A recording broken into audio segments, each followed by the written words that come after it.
Hello, everybody. Today is February 26th, 2020, and you are loved. Today, or no, I already said that bit. Hey, if this is your first time checking us out, you can go to youtube.com/indoor adventures, where we have VODs up of all of the games that we play on this channel. And because this here game, Monster Noire, is one that we play so infrequently, that's a very good one to actually go and check up on. There are very few episodes, but we have wonderful and compelling characters that are all, of course, run by our wonderful friend, Graybeard at Graybeard's Tavern. So, you can go check us out on youtube.com or anywhere where podcasts are available for free. And if you would like to help support the show, you can either subscribe to us on Twitch, or you can go to patreon.com/indoor adventures, where you gain access to our after show called Nights in the Courtyard, where we answer questions not only from the community but also from each other. And if you are looking for even more ways to help support the show, consider going to indooradventure.redbubble.com. We got mugs, we got t-shirts, we got posters, we got shower curtains, we got all sorts of wonderful stuff that you can pick up while you are there. So consider going and getting yourself something nice. But yes. The overlay. What about it? The cameras are overlapping. I can fix that. Just wanted to let you know. I can fix it later when I'm not doing my intro. So thank you for pointing it out. It's okay. I'm so sorry. Professionals here, starting on time and with no hiccups. Thank you for the subs, GB. Since it's early enough, would you like to tell people what happens when we get a sub on this channel? All right. It's hard to see in my Monster Noire lighting, but when we get a sub or a new follower, I take this maul and I hit that guy in the face.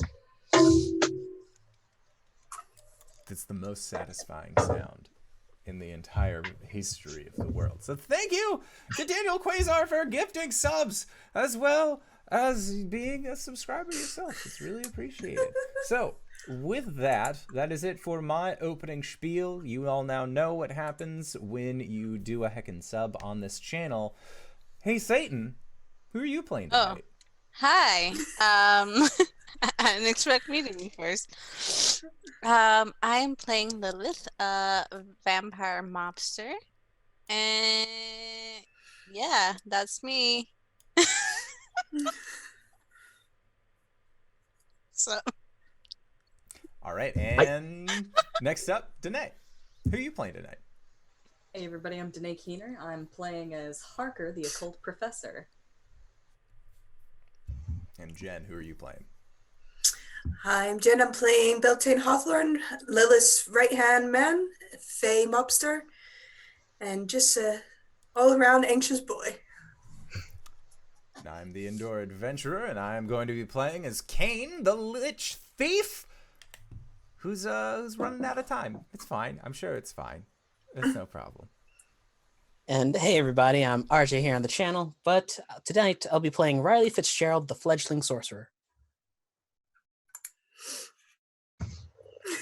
That leaves me. Space. You, Graybeard of Graybeard's Tavern, and well, I'll be hosting this game that we created the night before we played it, way back when, and we had so much fun. We've been playing it for months now, so thank you all for joining us. And I'm just gonna start us up, give a few little preference things. Basically, the world has a veil over it, and supernatural divine creatures and whatnot all roam amongst us, but normal mundanes can't see them. So think Supernatural, Hellboy, any of those kind of shows, Monster of the Week, Urban Shadows, The Mists, any of that. That's where we're at, and that's what we're dealing with. If everybody's good, I'm just gonna go right into the cloud drop. I fixed the overlay. We're good. Woo! Okay. I'm so sorry. So, we come in, and we're above the clouds, and off we see a beautiful full moon.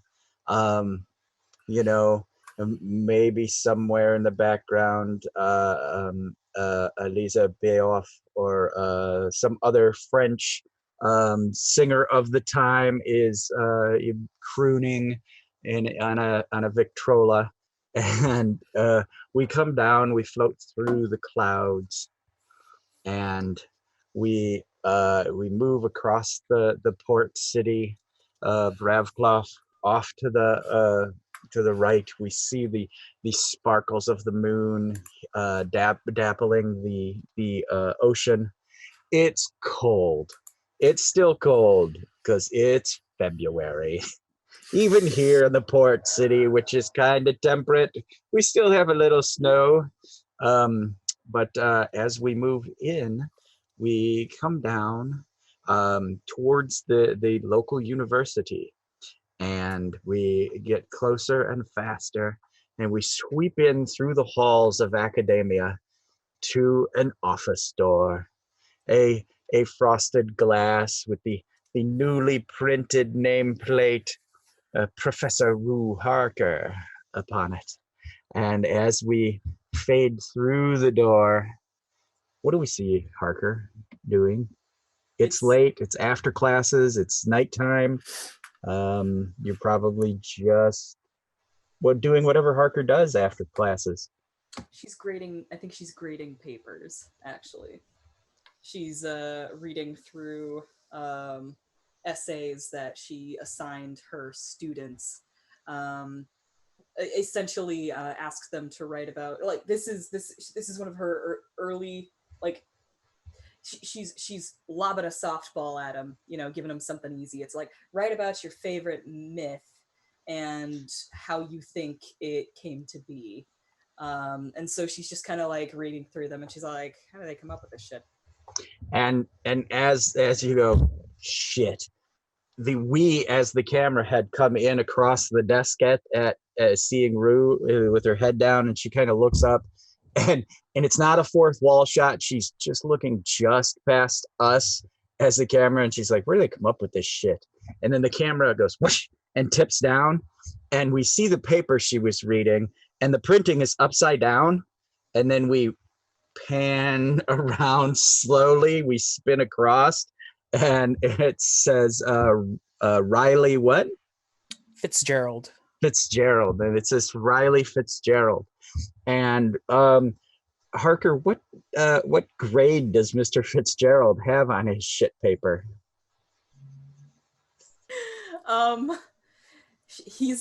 She's actually just grading them all with an A, but like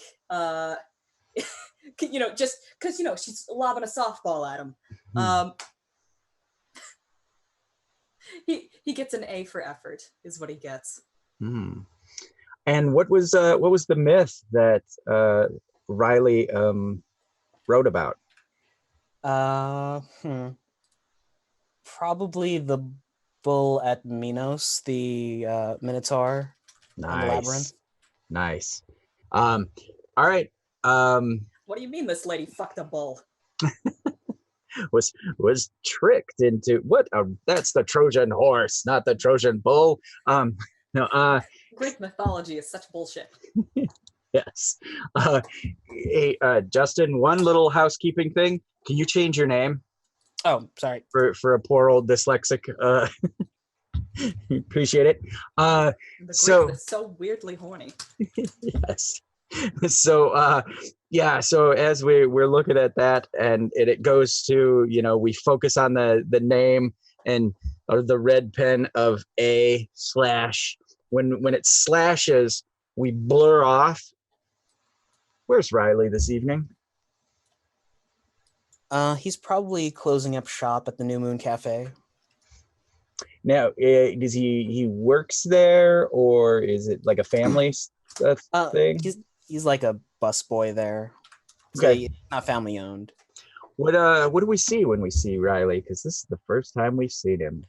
Riley is in his early 20s. He has dark hair, which is messy, but he's like slicking it back to put underneath a newsboy hat.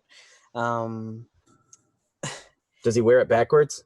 No, it's forwards. Okay, 1920. Do you wear them? Can you wear them backwards? Yeah. They used to do it to drive. They would put it on so the wind Ah. wouldn't catch it and blow it off. That's why I asked. Just asking.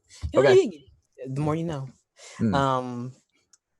He's not especially tall for his age. If you were to like pick him out of a crowd, it's like he's the runt of the litter.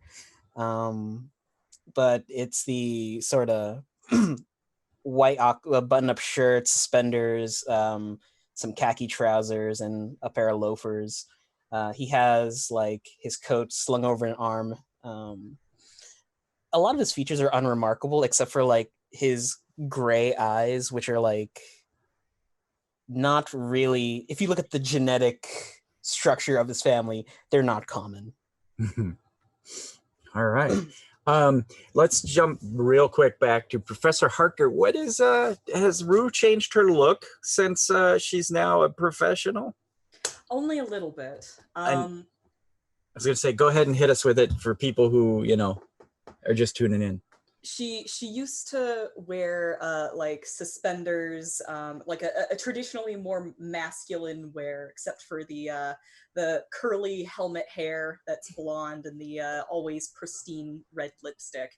But now she's kind of dressed it up a little bit. She now rolls up the sleeves of her button-up shirt. She's got a little bow tie, and she also has a vest on over it. I think she's lost the suspenders and she's now wearing a proper belt. But she's trying to clean up her act a little bit, try to look presentable for the kiddies. Now, are they women's pants? Nah. Or they're men's pants, and are they cuffed, like rolled up by themselves, or no? I don't know. What are the implications of having cuffed pants? Nothing is styled other than it's the 20s, and unless you had them tailor made, you would be buying man's pants. Okay, yeah, I'd say they're cuffed. She doesn't necessarily. She's not that fancy. The fanciest she gets is with the lipstick, and that's kind of the extent of things. Okay. So yeah, just a tad bit frumpy, a little bit frumpy, but she buys from the short guys stuff part of the store. So there you go. Awesome. And again, with the grade / and the A, we had jumped to the shop. As you're closing up, right, Riley?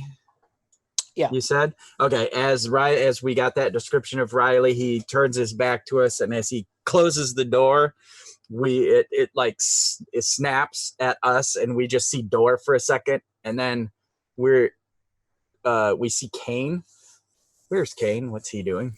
Is it so? It's later on in the evening.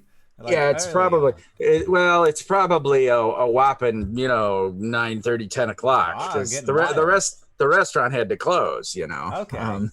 I would say at this point in time, Kane is making his way to the university where Harker is working at. Not like mostly in a come on, like we gotta be on in like an hour. What are you still doing at this dump joint? Like, well, you think all these books are gonna tell people what they can do? No, it's all intuition. It's all in here. Books are for chumps, except for that one book that the squirrel gave me. But that's a different story entirely. Okay, all right. So you're on your way. You don't own a car, right? No, I have to hoof it or pay for a cab, and I don't trust cabbies. I don't It's blame nothing against them. I just don't trust them. Again, the ones you have met in this town, I don't blame you. Okay, so you're walking on your way. As you are walking, you walk past an alleyway, and you hear a garbage can and dump over and rattle a bit. Mumbles, thank you for the sub. Woo! The metal gonging sound is the sound of the trash can. All right, here it is, just for you. Yay! Thank Thank you. So Okay, so Kane that's will, the garbage can going over. he thinks it's just an animal, so he kind of like, if anything, he'll like pick up a rock on the ground and hold it close to him just in case it's an animal, but like he also has some daggers. He's not gonna immediately go for the dagger, he'd rather go for the rock, but in case it is somebody who's like stumbling towards him, you can't be too careful. Okay. You just hear fucking this bullshit. And then you think you hear wings, but you can't see in the alleyway. And Kane will like, he'll stealth in. He'll definitely like kind of like creep into the alleyway to be like, well, things that fly usually go to sleep at night unless it's like leathery bat wings, and this isn't seasonal for bats. I mean, bats come out at any season, but like it's cold. I feel like they'd be at home cuddling with their loved ones. All right. As you walk in, let's give the I wrote the game. Agility, thank you. An agility roll. All right. Well, with an agility, since Ajay's playing, I'm gonna roll 2 dice that he gave me for Christmas. Why did you fail me, you son of a bitch? So that's gonna be a 7. Okay. All right. You're like, looking in the alley and you're creeping along and it's dark. And you hear the wings kind of up, and you look up and you think you see a baby on a fire escape. The moonlight is coming in, and you just see like one little baby butt cheek and some kind of nappy diaper. And as you follow the moonlight up, you see these white angely wings and a little chubby arm, and then you see one, the moonlight's coming through and the little head turns, and you see just part of the face, and this little baby blue eye goes and looks right at you. What do you do?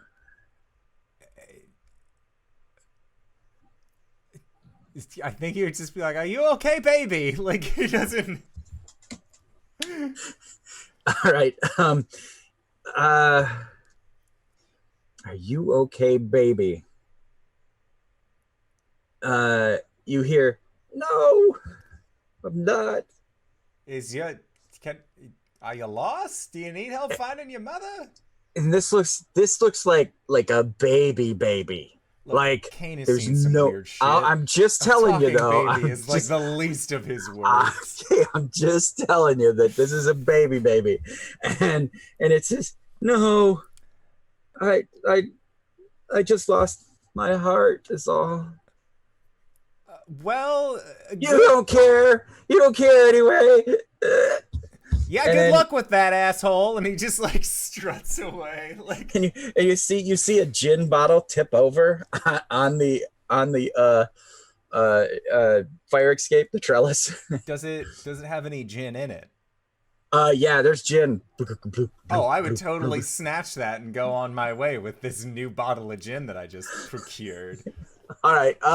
Yeah, there's no roll. You snatch it, and they as you're walking away, you hear, "I don't even care. It's like taking gin from a baby. Baby." It's where the saying comes from.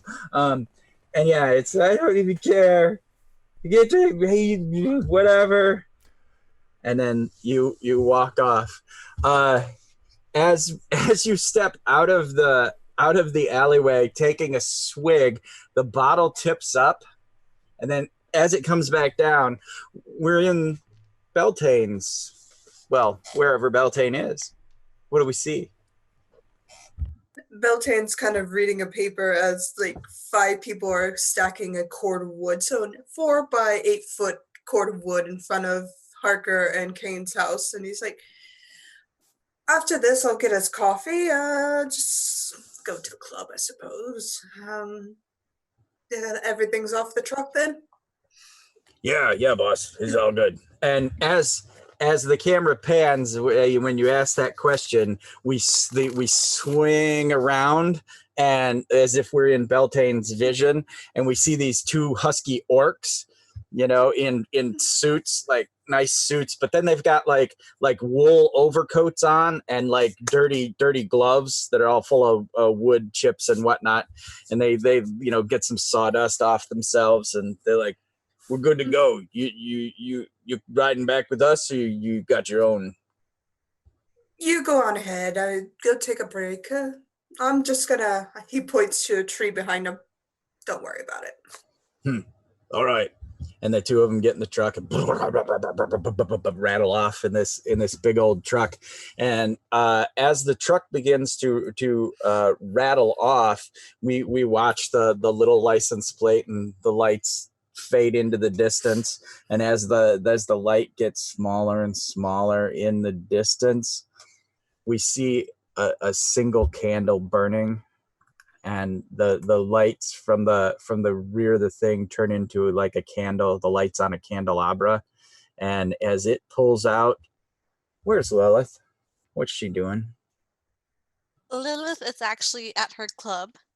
I would say it's a busy night, and she's leaning against the bar looking out at her club. She's wearing, those kind of like silky wrap long sleeve dress that kind of look like a like a nightgown. Mm-hmm. She's wearing that. She has, but black, obviously. She has really nice finger waves going on her hair. Her lipstick's always perfect, and she has a wine glass that is not wine. And she's it's not wine.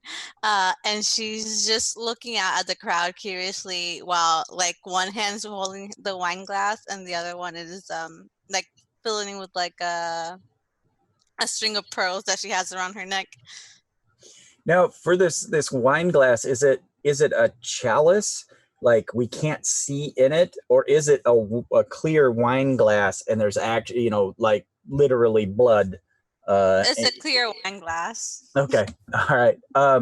Okay. And as her fiery eyes move across the assembly of individuals, we again, as the audience in her scene, we're seeing monstrous individuals mixed with humans. This is basically like a 1920s speakeasy. Prohibition is still in effect, so there is alcohol is illegal. And here, as we're going around and we're seeing the monsters, we move from Lilith's vision to a person sitting nearby, like the closest person, and the what Lilith was seeing is changed by this person looking. As they look, they're not seeing monsters, they're just seeing big heavy guys and little short people, like human dwarves, people with dwarfism, but we saw them a moment ago as like gnomes. And so her vision passes around the club, and that that Kane and Harker are supposed to be on their way. Mm-hmm. What do you do in the meantime to entertain? Oh fuck! I didn't think this far ahead. That's the name of this game, man. It's all improv. You know what? She's singing at her nightclub. Why not? Fuck, she'll sing. All right. So she wanders up in front and tells the boys, the couple of musicians that are there, they've just been kind of plinking along and warming up for when the real entertainment shows up. So why don't you give me a charm roll? Ooh. And are you infusing this with vampiric power or just talent? I'll use my powers. Why not? All right. Okay. Ooh, okay. What is my charm is It's 10. A 10? Oh, Yes. excellent. Yeah, the she's dreamy, people are people and trolls alike are all just kind of enamored with you. There are a few creatures that are, raising an eyebrow like, yeah, that doesn't work on me, but she's pretty good.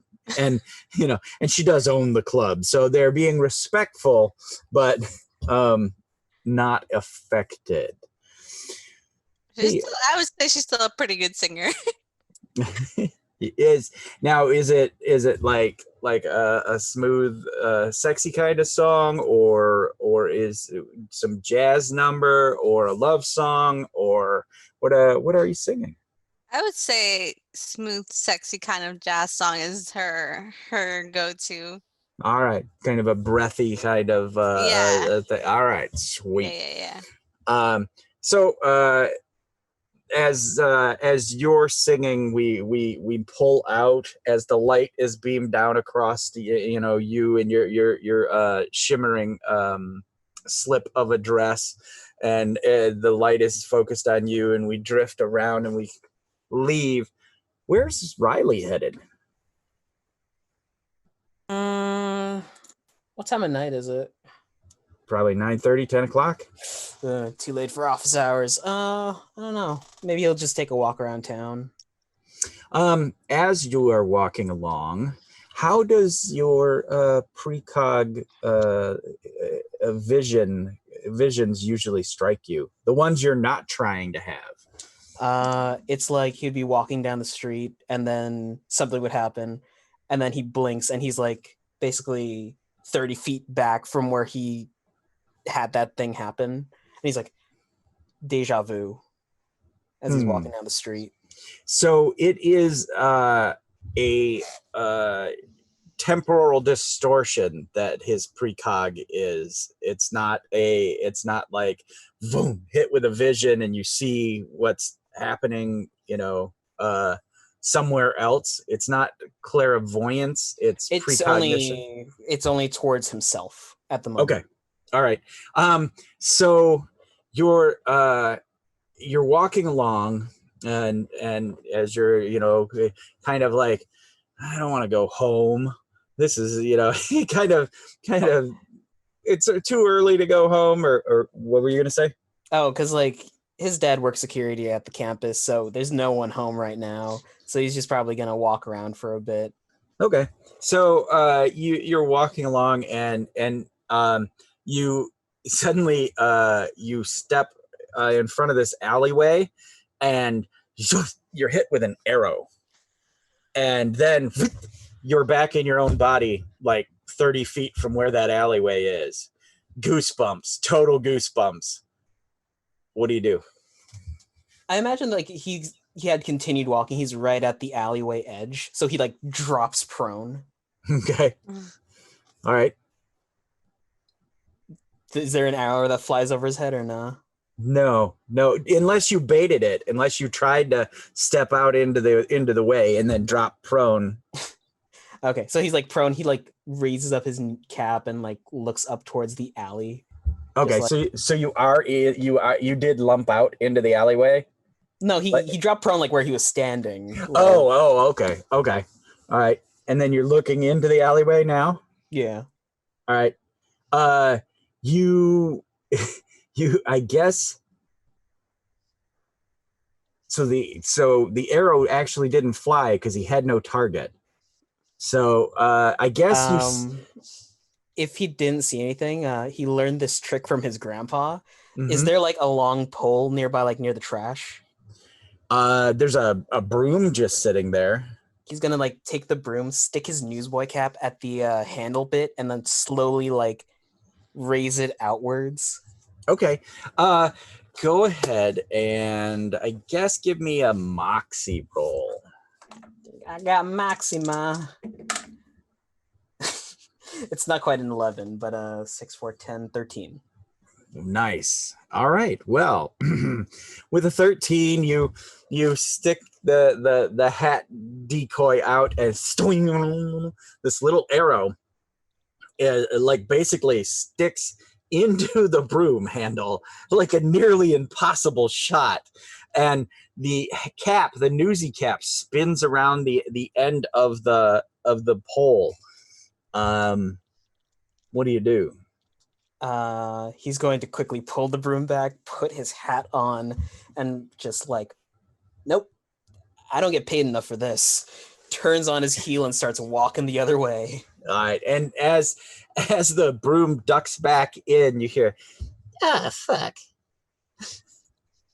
and you notice that it's the arrow it's a little golden tipped arrow, and the shaft is perfectly straight, beautiful pine, like a pine wood, and then the feathers are these angelic, beautiful white, and then all of a sudden it goes and just fades away into like little paper hearts that drift for a second and then they disappear.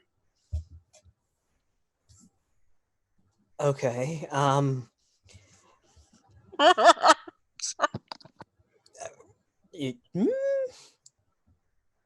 He's gonna turn on his heel and see if Professor Harker's still in her room.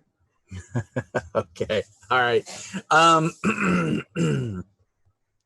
Let's say the restaurant closed at 9, and as you're heading back towards Professor Harker's, you almost come into step with this lanky individual, and you kind of both realize you're headed towards the same space. I'm assuming Kane and Riley do not know each other. Nope. Not All at right. all.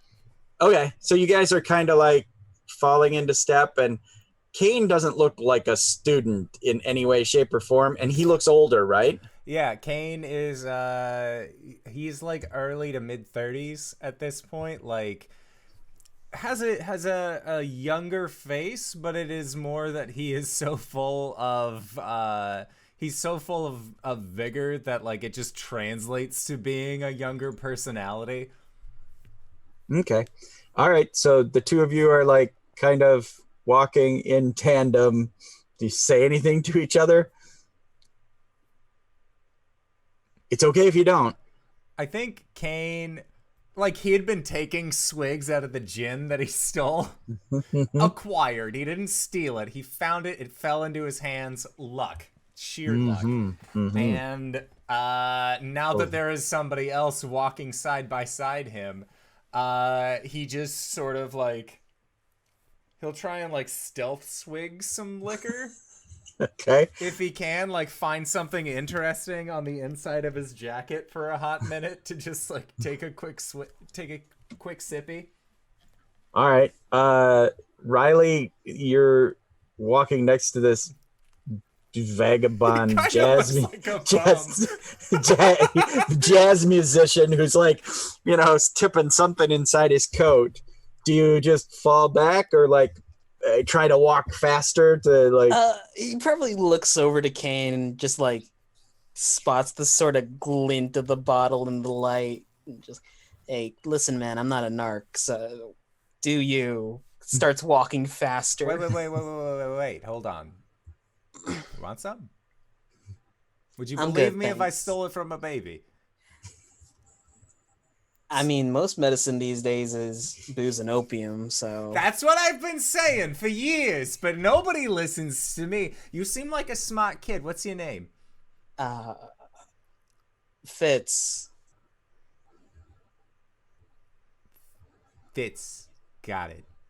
Fitz, would you like a drink? I'll pass, thanks. I'm just gonna keep walking. Where you headed to, Fitz? I'm headed to the academy. Campus, Yeah, right? to campus. Yeah, no, me too. It's funny that. Odd happenings late this evening. Yeah, you'd probably be hard pressed to get in without a student ID. Oh, so no, I know one of the teachers there. She and I are roommates. that's nice. That's really nice.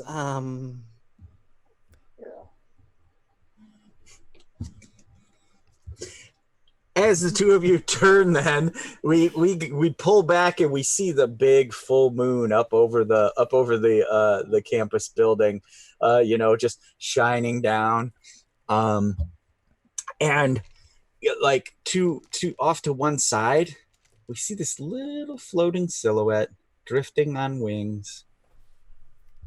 You guys don't see it, but we on the outside see it as the two of you are looking at each other like, now what? Nope. What do you do? I got a question for you, Fitz.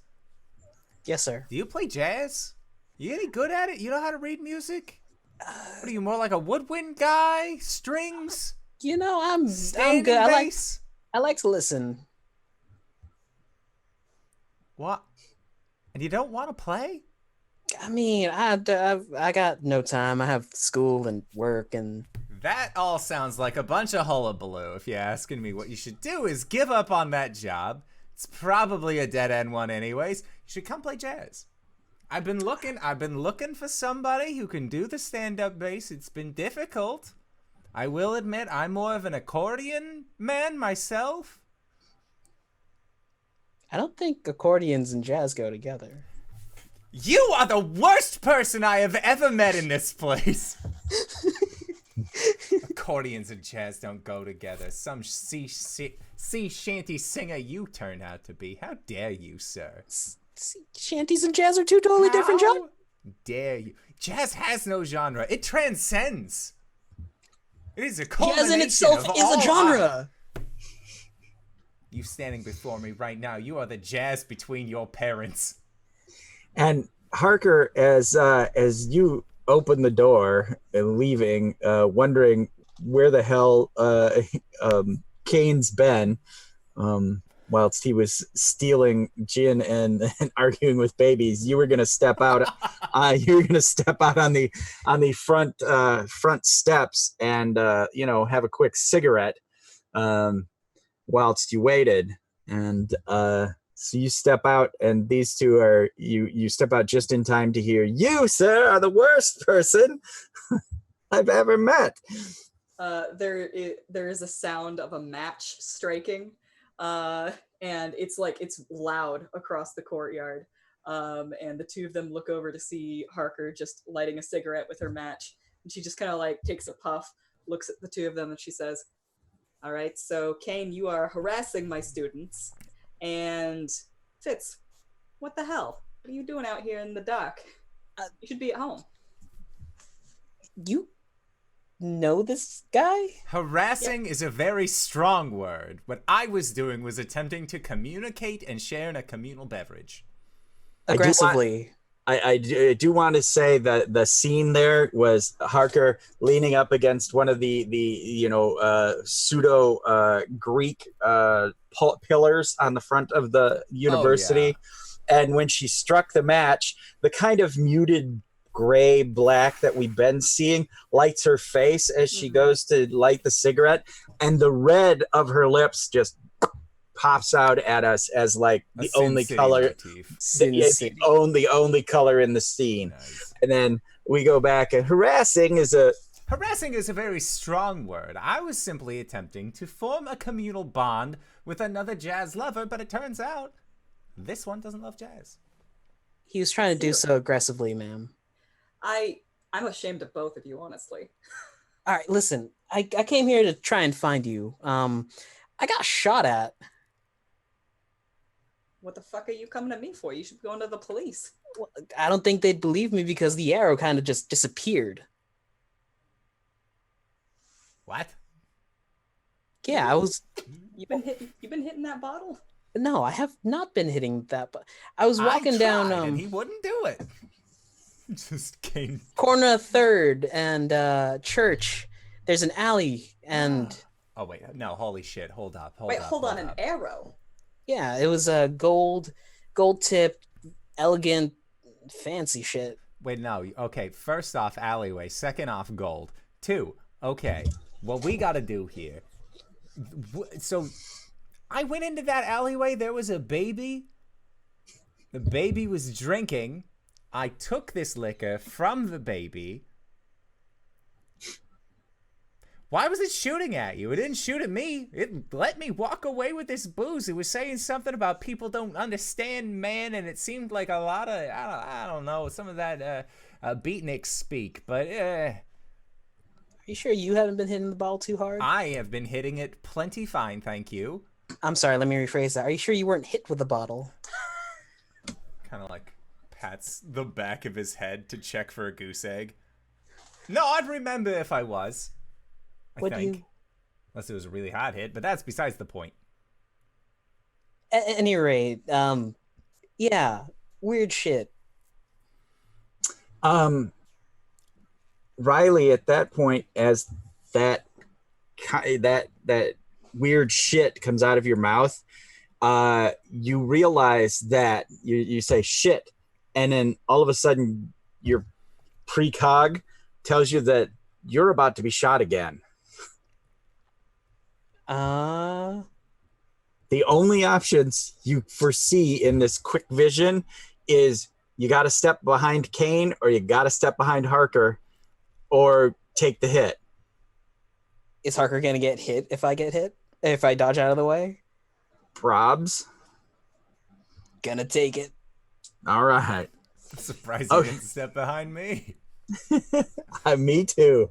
All right. So you all hear a twang, like a rubber band sort of twang noise, and Riley, do you like tense up, or do you, because you know it's coming? I think in those sort of situations, you don't try and tense up, right? I'm just saying, that's why I'm asking. What would Riley do?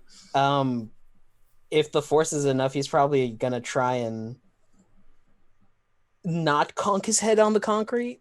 Okay. Or do you want to try to duck?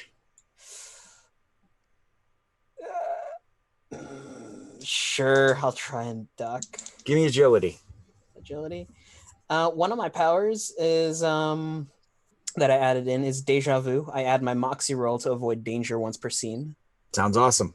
So... Oh, I didn't need it, but okay. 12 and 4 is 16. Oh, awesome.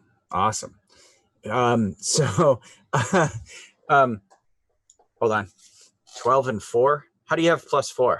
Because I add my moxie to my agility. Got it. Okay. All right. Yeah. So you hit the ground, and the arrow.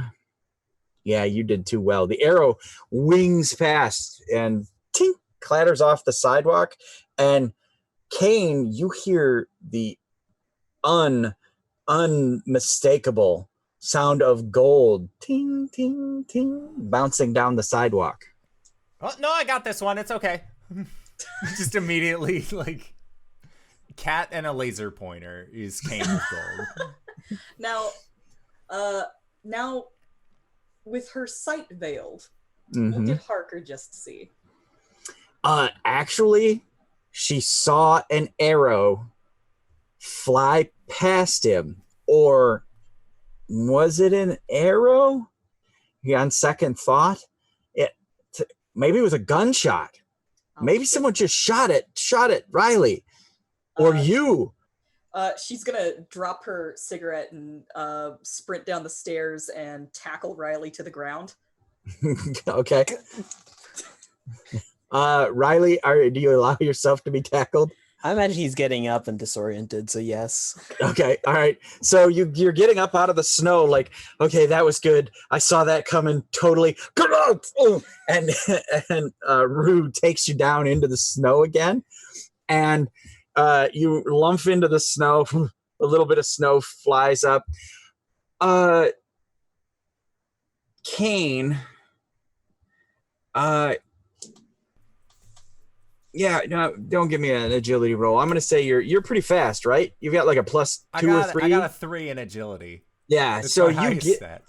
you get there, and you snatch the arrow before it does its little flaky thing. So like the feathers kind of turned to little paper hearts, and the thing is disappearing. It is from the feathers down towards the tip.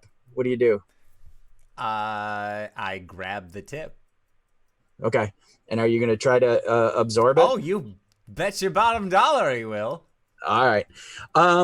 As you absorb this gold, ow, mother, it's sharp and it cuts you, and you're like, oh, and it feels sexy. You feel warm. You feel good. I like this yeah. And whatever you get out of gold, you get regeneration, or I can't remember your gold power. If I took, like, I normally have regeneration, but if I took any damage from getting cut, it, like, the wound would just heal up wherever the cut was. Okay, and you absorb the gold. Yeah. Okay. I huff it. It's great. Why don't you real quick kind of give said audience a real quick snippet about being a lich, and since we're focused on your powers and we just saw that, what else might they see, like us as an audience see, to get a vision of what your power is? So Kane, he is a lich. It is not by choice. He's sort of wound up in this scenario. One of the ways that it manifests is that he has the touch of the anti-Midas. Where Midas turned everything into gold, he destroys gold when he touches it. But it is a gift / a blessing, more often known as a curse, where he will continue to live indefinitely so long as he can consume this finite resource.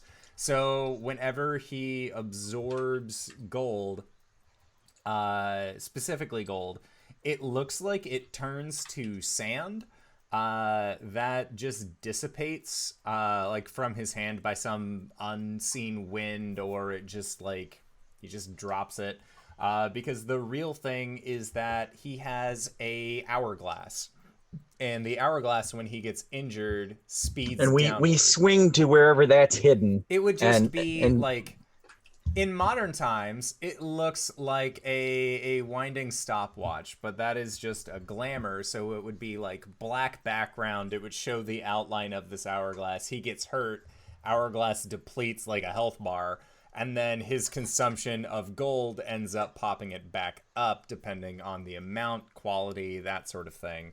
But it is always ticking downward. He can just indefinitely extend his life as long as he has a equivalent amount of gold. But if he doesn't get enough gold in time, that's when things get difficult. And that is also the reason why his left arm is an entirely skeletal hand that he keeps always wrapped in bandages.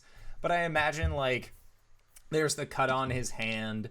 There is like a cut on his face from where he was shaving himself earlier in the day, and once he consumes the gold, like, it cleans up a little bit, his hand cleans up. He is just able to very basically have like a mild regeneration factor. And we, as the audience, we hear this like it's like a monologue, the sands of time you're wondering refill. how I got here. Yeah, that kind of thing. And then we look at it, and the arrowhead goes. I mean, the thing is like it hits the top of the hourglass, like it's almost going to come off, and we see little motes of golden sand like shoot out from the top, from the rim, and they kind of sparkle and glitter down, and then we see the time isn't ticking momentarily before the grains start again. As you turn around, Rue, roll me a d6 and choose for yourself odd or even. I'm gonna pick odd. All right. Because odd's a very lucky tiefling. Oh, it's a 6. Okay. Kane, as you turn around, you see the most beautiful human being you have ever seen. That young man who you moments ago were berating for jazz, you realize his soul is pure, and that you need to teach him the ways of real jazz. You just know now that this is a love You need to transfer your love of jazz to this young man's heart. It I need to is do a lot of things right now, and that is it, most certainly one of them. it is now your purpose in being. All else, except gold, of course, be damned. And the only reason that gold is not to be damned is so that you may forever, may But strive to teach this young man. if this young man is on his deathbed, and I have known, whether it be some sort of Westbourne illness that has arrived, I would gladly give up gold so that we may die together. And his heart grew 3 sizes that day. Meanwhile, this was happening, you two, Rue and Riley, you're standing up and you're like brushing off snow. And as you're brushing off the snow, we shift just a little bit, and behind you is a tree. Where is Beltane stepping out of? He's found a tree like a block away from the club that he could kind of step through. He's been marking trees he can travel through town easily enough, and he has a big network at this point. As he steps through the tree, kind of fluffs his coat, lights a cigarette, and makes his way towards the club itself, making a note to pick up a present for Ted because he made him work on his birthday and feels bad about it. Nice. Ted the orc, of course. Yes. Okay. All right. As you approach, we don't.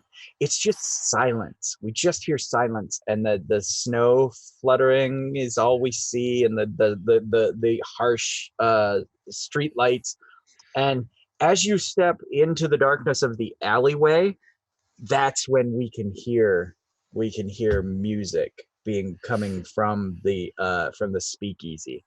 Oblivious to those who are out in the street. Only once you step into the alleyway are you enticed.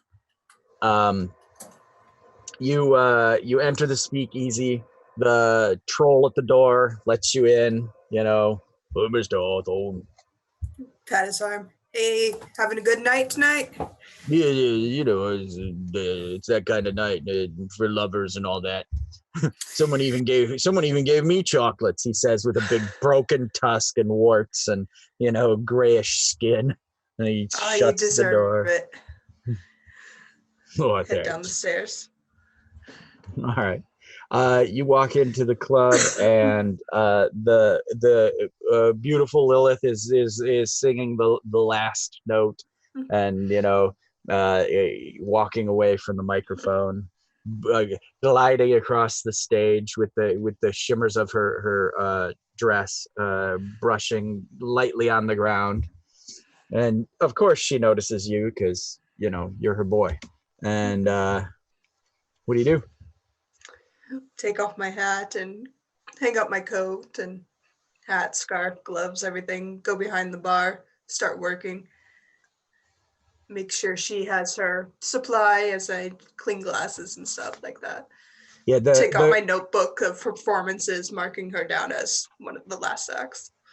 Keeping the coat attendant, smiles like, oh, he's so dreamy as Beltane walks by, and she takes extra care of his coat and hat. And Lilith, you see Beltane step behind the bar.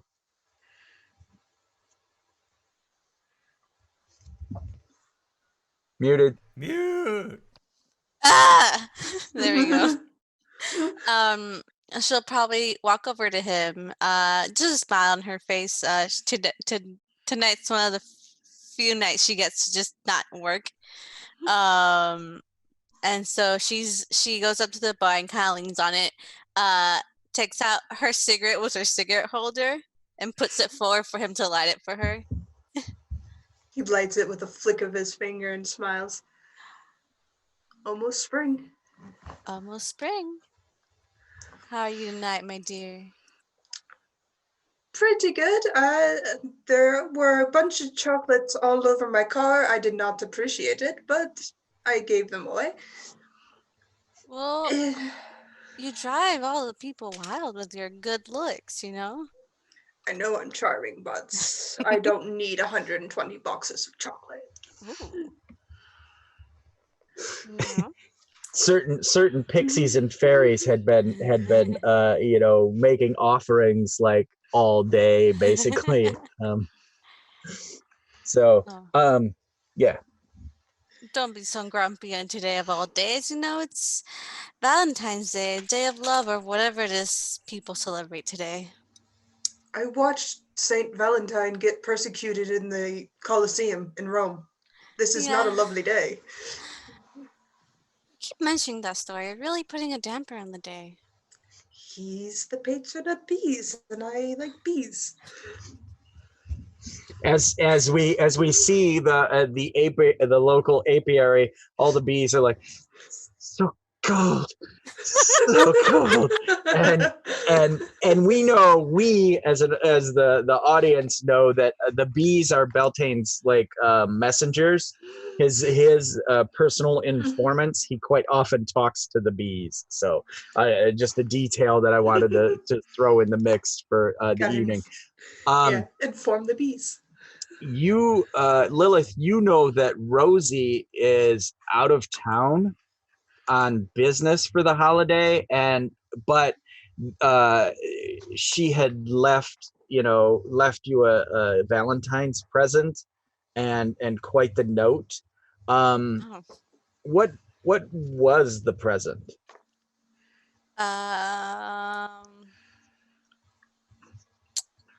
The present was, I would say, actually a very nice hand carved,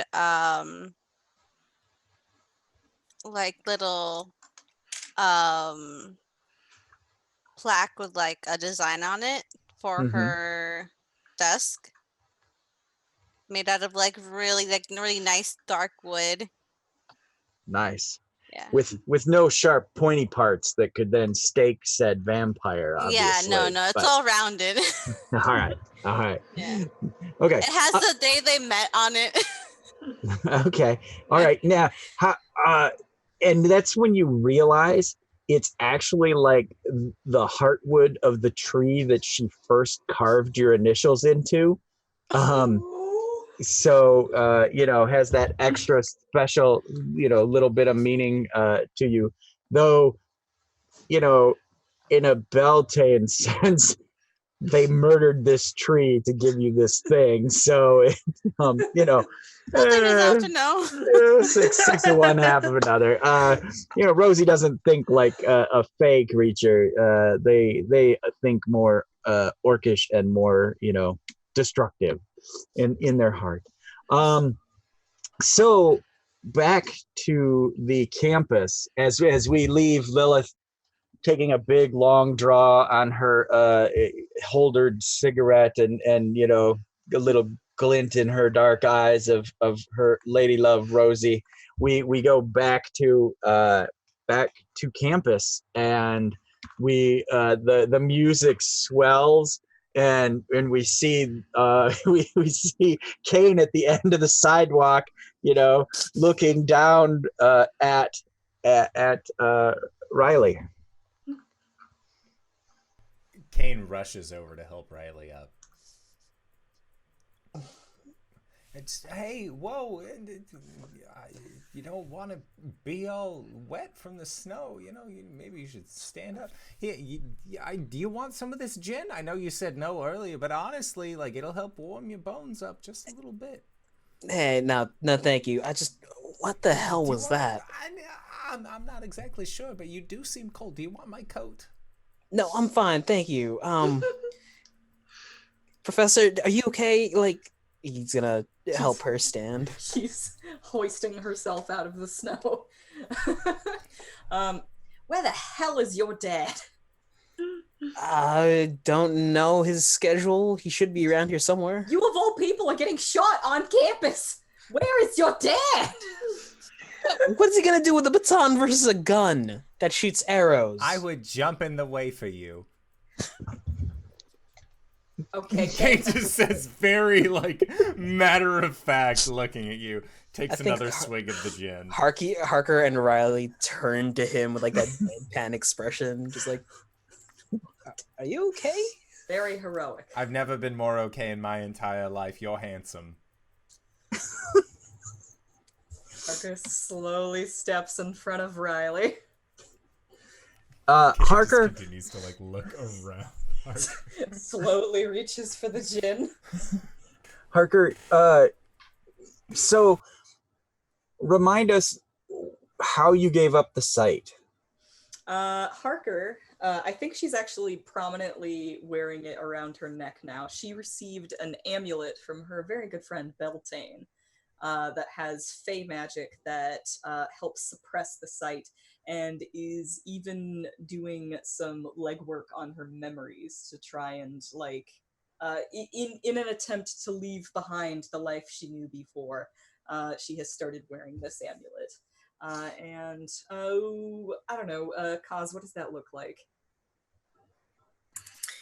It looks a bit like a mix between a witch's circle surrounded by hawthorn for symbols of protection, hazel for warding away fairies and other magical things, along with rowan trees to ward away evil spirits, and has the all-seeing eye scratched out kind of in the middle. So it blocks the sight in the most intense and magical sense from both supernatural and mundane sort of like weird magics. And she started by like just keeping it in her pocket, but as time went on and she began to lie to herself more, and she now believes that it's a gift from a friend that she just never takes off, she has started to wear it around her neck. And Harker, how in Harker's reality does the I teach, folklore Mm-hmm. versus the monsters you've seen in your sordid past? She remembers there are like full swaths of her life that she has completely blocked out. And she remembers two very important events, and it was the death of her fiance and the death of her sister, both of which she has explained away with like more mundane explanations. Her fiance was bit by a dog, got rabies, and died, and her sister got caught up with the mob or something to that effect. She went fucking batty and has been institutionalized upstate, and no one talks to her. Oh, okay. That's what it is. Ooh. But like she believes that she had emotional breakdowns both times, and her old friend from back when she who disappeared after her fiance died, her old friend Kane has come around to take care of her after her most recent breakdown, and that's what she believes for now. Okay. So you're stepping in front of Kane, and Kane is much taller than you. It's just kind of looking past you to Riley. Riley, what are you doing? This individual has just said to take an arrow for you. He has his finger raised like he's about to say something, but like he turns his head towards where they were getting shot to make sure that they're not getting shot at again. Okay. And you're precog, but do you have the sight? I don't know. Would I? I don't know. It was a power that she had to have, but you are effectively magic. So let's say unless somebody's going out of their way to be glamored, you see past the normal veil. Mm-hmm. So yeah, no, you turn and you're looking around. Give me a brains roll. 3. Okay. All right. That sniper could be anywhere. Like literally every shadow that you see is somewhere that Whoever fired this at you twice now is Guys, we should probably get inside. They could still be out here somewhere. That's a good idea. Harker takes the gin away from Kane He, and then tucks it away. you have never known Kane to give up his booze easily, but he lets you take it out of his hands this time. She gives him a double take, and then like just kind of grabs him and like kind of shoves the two of them into like, you know, more covered area, you know, not out in the open where they could get shot at. so heading back into the school or heading away from the school? Because the shot came from the school building. Okay, yeah, away from the school building then. If they're in there, then we should not be. All right. Something you think of, Riley. There's someone with an arrow gun on campus, and your dad's the security guy. Shoot. My dad needs to know. You're right. Do you know where he is? Do I know where he is? I mean, Voice in the sky. Do I know where the security guard is? You know where the security desk is. Where the desk is. I know where the desk is too. I guess we can pop over there real quick and tell Pops what's going on. Okay, fine. We'll start there. Your dad works at this school? Wow, he must be such a talented individual. He works security and nights. Such talent. It just leaves him to free all day to be with his son. Wow. I mean, Who's at school all day? What a quality dad. I wish my dad had been as supportive as your dad seems. Do you think he could be my dad at some point? We all had very unsupportive dads. Can we get out? All right, so you're clacking your way through the halls. Whilst that is happening, why don't all of you give me okay, so all of you can give me a roll, or one person can give me a roll with advantage. So you guys decide. We know what we're rolling for? I didn't, but I rolled as soon as GB said we could all roll. Okay, and I like all right. the one that I have. I don't want to give it up. All right, so let's assume that we all helped Kane, because he's hyper vigilant, trying to keep Riley from being murderlated. Never let anything befall you. And as you enter the building and you're going along from up on like a big, so we enter and it's the typical kind of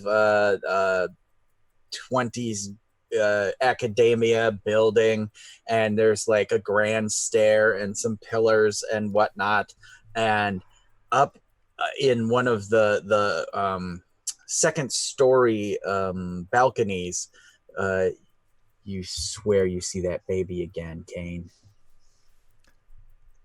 What is that drunk ass baby doing here? What?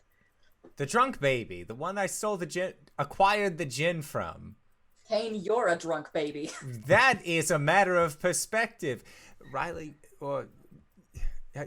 did you say your name to me? You said Fitz. Fitz, do you think that I'm a drunk baby? And did you point? And did you guys look? Oh, I totally pointed, but okay. I'm looking at Riley the entire time. Yeah. And did you guys then look where he's pointing, or are you looking at for a shooter? So yes. Okay. All right. And he points, and as he points, and you like you out of trepidation glance up there before you continue hearing the drunken, what you assume is drunken prattling. You look up, and you just see like some golden locks, and maybe the flash of a cute little blue eye, and a little chubby arm, and one little white angelic wing, and a nappy butt with a little diaper turned behind the pillar, off into the shadow.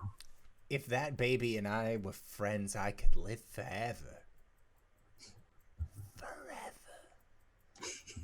I turn to Harker and just slow blink at her. Okay, this is a little bit stranger than usual. Not that much, but it is. This isn't I mean, like the squirrels. Harker, you just saw a baby walking by itself, no wings, just a little cutie pie blonde baby up on the second balcony walking around the college at night. That baby knows the secrets to my immortality. Wait, there's a baby here and an active shooter. We've got to get to my dad. The shooter is the baby. Are you What? kidding? Are you what? There's a baby wandering How around have you not campus. seen this? Do you not realize? I gotta go get that baby. Harker's gonna go chase after the baby because there's a baby. and it looked almost too little to walk, right on that cusp of being able to walk. Where their And head so- is heavier than their body. And so Harker is like, This is a tick, tick, Looney tick, tick. Tunes episode where there's a baby loose in a construction zone. Uh-huh. Harker's gotta go and rescue it. So the construction zone is a school with an active shooter. Straight from a Charlie Chaplin movie. So you guys see Harker like like an old Popeye episode with Sweet Pea on girders and the machinery and stuff. But so Harker starts running up the stairs. You go after the professor, I'll go find my dad. Oh, I think that we should go together. No, I think you should definitely go for the Harker professor. is look. I'll- Harker has been in a heap of trouble before. From what I've been told, she always comes out looking fine. However, I'm not so sure. What would happen? She to was a you? cop. She was a cop before. Her husband was a werewolf. It was a crazy thing. Her sister went absolutely batshit insane, like a primordial or something. I don't know. I was out of town acquiring currency.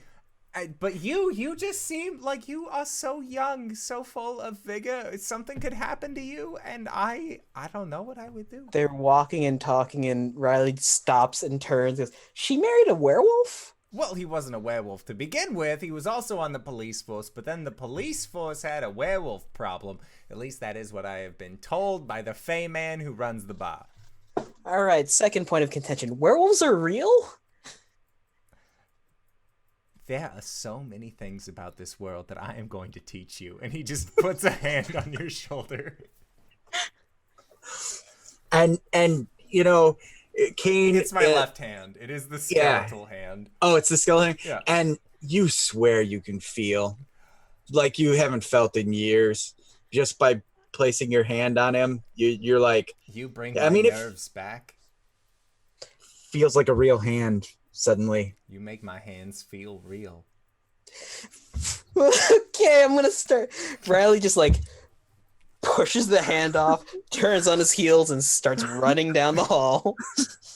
Don't worry, I'm helping. And Kane just sprinting after you.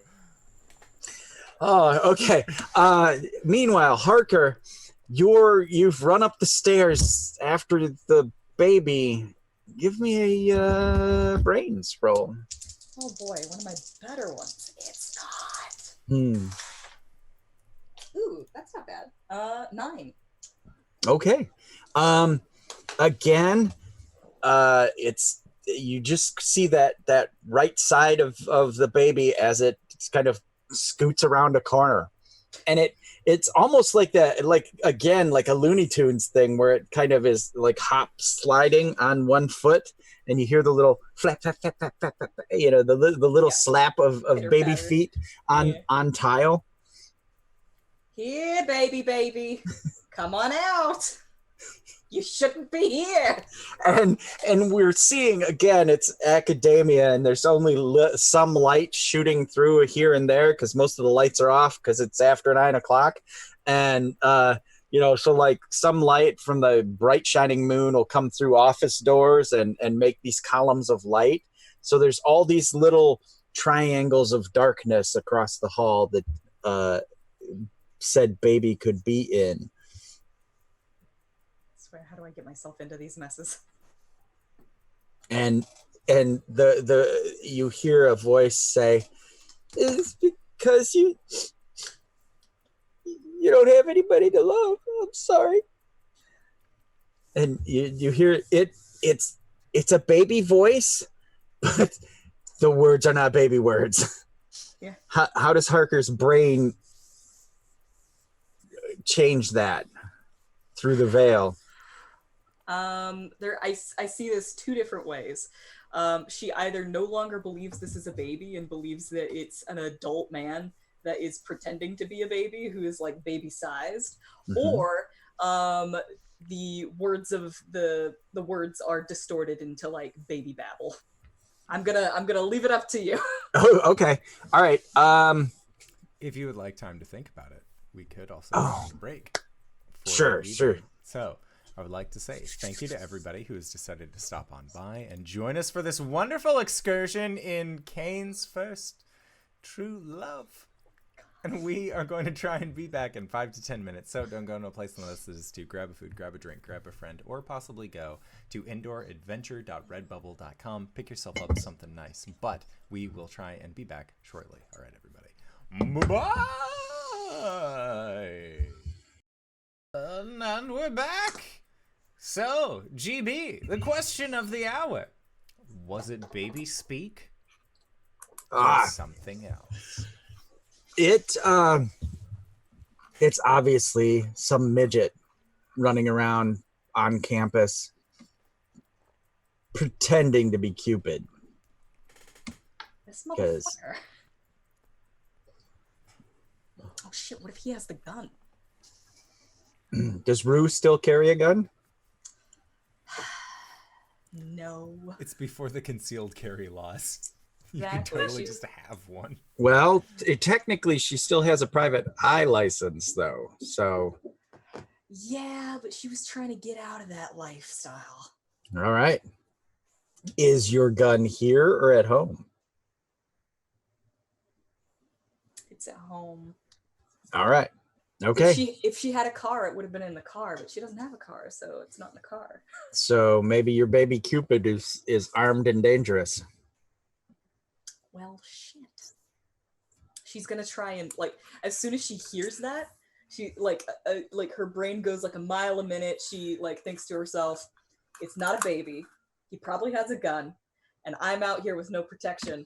She's gonna like stop in her tracks, and then she's gonna like start backing up to try and find a place to hide and maybe get away and find that security guard. All right. And as you're getting away, you hear the baby voice say, "Harry, I'm so sorry about Harry."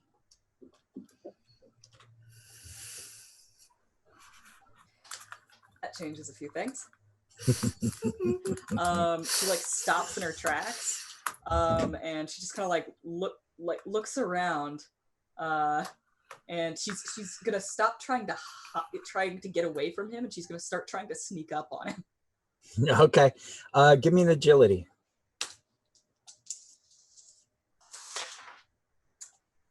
4.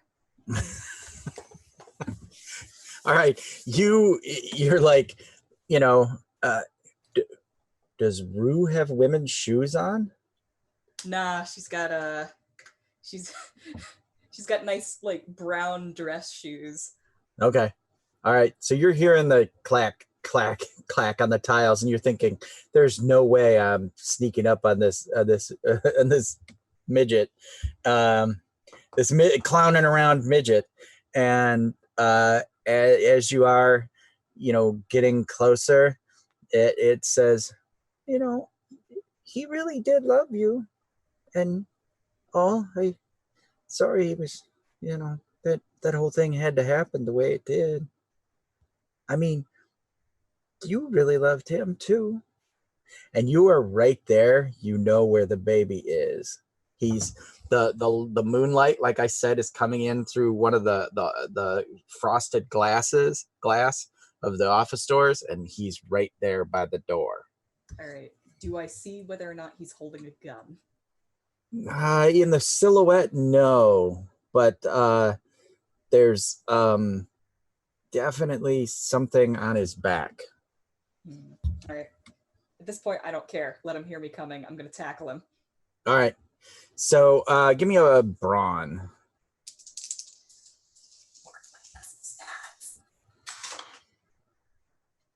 Okay.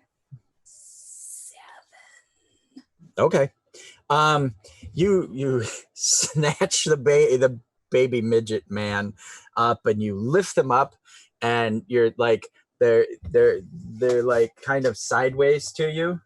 You little fucker! How do you know about Harry? And you don't shake the baby. And they obviously have bad costume wings on, and a little quiver with arrows, and a bow strung around them. And as you're like, how do you know about Harry?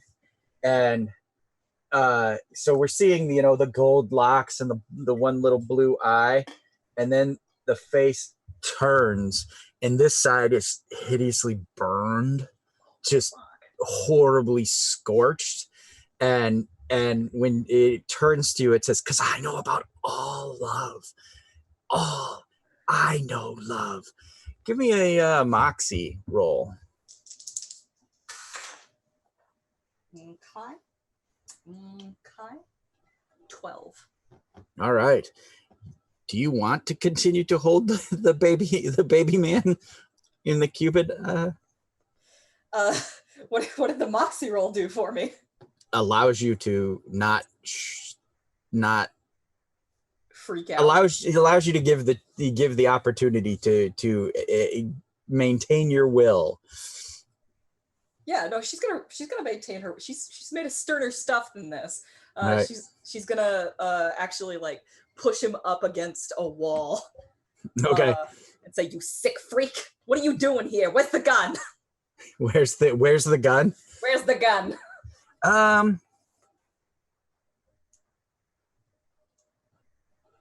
Give me a charm roll. Well, okay, you could do charm. Yeah, it'd be charm. Yep. 6. All right. And they say, "I have no gun," but he pulls an arrow out, and it's a black heart shape on the tip, and just stabs you in the collarbone with it.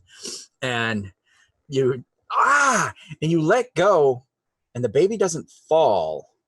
They stay there in the air. And you reel back like, "Mother, just stab me." And you are hit with a crippling fear of the baby man. And you don't know why, because it still definitely looks like a burnt baby man, but the fear is palatable. Like the veil is about to burst, and you're about to remember all the heartache and pain and monsters, and everything's gonna come flooding back to you, Rue. Well, what do you do with that? I think that's exactly enough to get her to run. That is exactly what she's scared of. So she just turned tail and runs and leaves it all behind. And as you do, you hear the sobbing baby voice go, "I'm sorry. Didn't mean to. It just hurts so much." She just keeps going. And you hear the little sniffling baby voice as you go along. It kind of follows you, and then as you turn the corner, it fades. Riley, quickly being hounded by Kane, you turn the corner of the office, and there sits your dad, like doing a crossword at the desk, and you startle him. Riley, I thought you were at the diner. Well, I closed up shop, Pops. I stopped by to talk to Professor Harker, and who's this bum? As Kane comes around the corner. Your son is beautiful! Yes, just like his mother. What's going on, fellas? And he like stands up because he's obviously, there's something happening. You're running around. People don't run in school. He doesn't say that, but so I was standing outside with Kane, who's friends with the Professor Harker, and We're roommates. They were roommates. Sorry, and I got shot at. What? Yeah, like some guy shot at us with an arrow. What? Wait, with a bow? Like, well, yeah, and there's a baby apparently walking around campus without supervision. Tonight's been so weird. He's looking at you like that's ridiculous. You're his son, and you don't lie to him generally, but he's like looking at you like you've been drinking. He doesn't ask it, but he's looking at you like you're an adult, you're a man, you can make your own choices. But Pops, come on. Okay. Someone fired an arrow at you. College kids, Valentine's prank, maybe. I don't know. I didn't get a good look at him. Okay. If it's Valentine's, that would explain the spirit of love I feel within me. That's great for you. I'm glad that Professor Harker has given you a place to live. It's the other way around, I assure you. Harker crashes at my place. Oh. And he's like, boy, do I have news for the water cooler tomorrow. And he's like, let's go find this baby. And where's Professor Harker? She went upstairs to go get it, I guess. The baby. Yeah. All right. Well, okay. There is no gun. So an arrow. Somebody shooting a bow and arrow at you. Yeah. And if All you right. do find one, please give it to me. I need it. A gun? No. Why do you need a gun? Just the arrow. That's just it. the arrow. If I have one, I could live forever. You don't understand. It's really important. I pull my dad to the side. Pops, when you get the chance, can you call like the police to get this guy out of here? Well, I can call them now. Let me just take a moment with that. Hopefully, Professor Harker will have that, and he picks up have that baby in hand. I don't think any of the professors and obviously none of these students would have a baby. And he starts, rotary dialing the police number, and he begins to have a conversation, and you guys hear the dress shoes coming down the stairs and heading your way. Down the hall, you can see Professor Harker is like running. Rue, you wouldn't believe it. The dad is as handsome as the son. My lucky day. Harker runs directly at Kane and just slugs him across the face. Okay. As the fist is about to connect, I imagine it's like quick cut over to the hourglass, and you see a chunk go missing from it, and then it cuts over to him like holding his jaw. All right. Yeah, the sand goes poof, and it's like shotguns down out, and it drops. Grabs him by the shoulders and says, "Snap out of it!" Snap out of what? I'm in love. How dare you? There's something very wrong going on here, and I don't need you acting all weird about it. And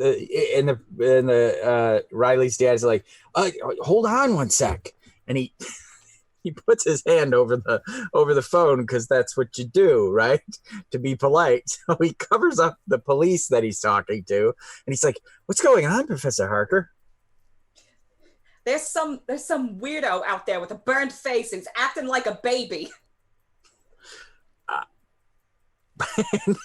That's the look and you I heard get. a gunshot earlier, and I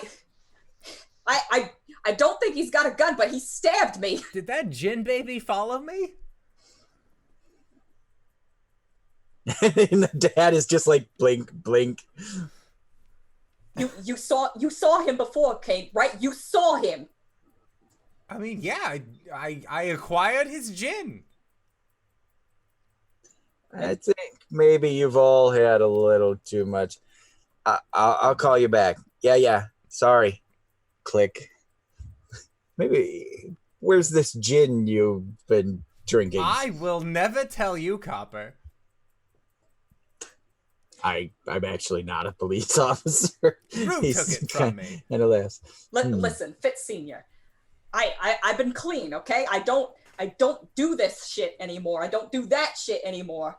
And like as she's talking, like the gin will like roll out of her trench coat and roll across the floor.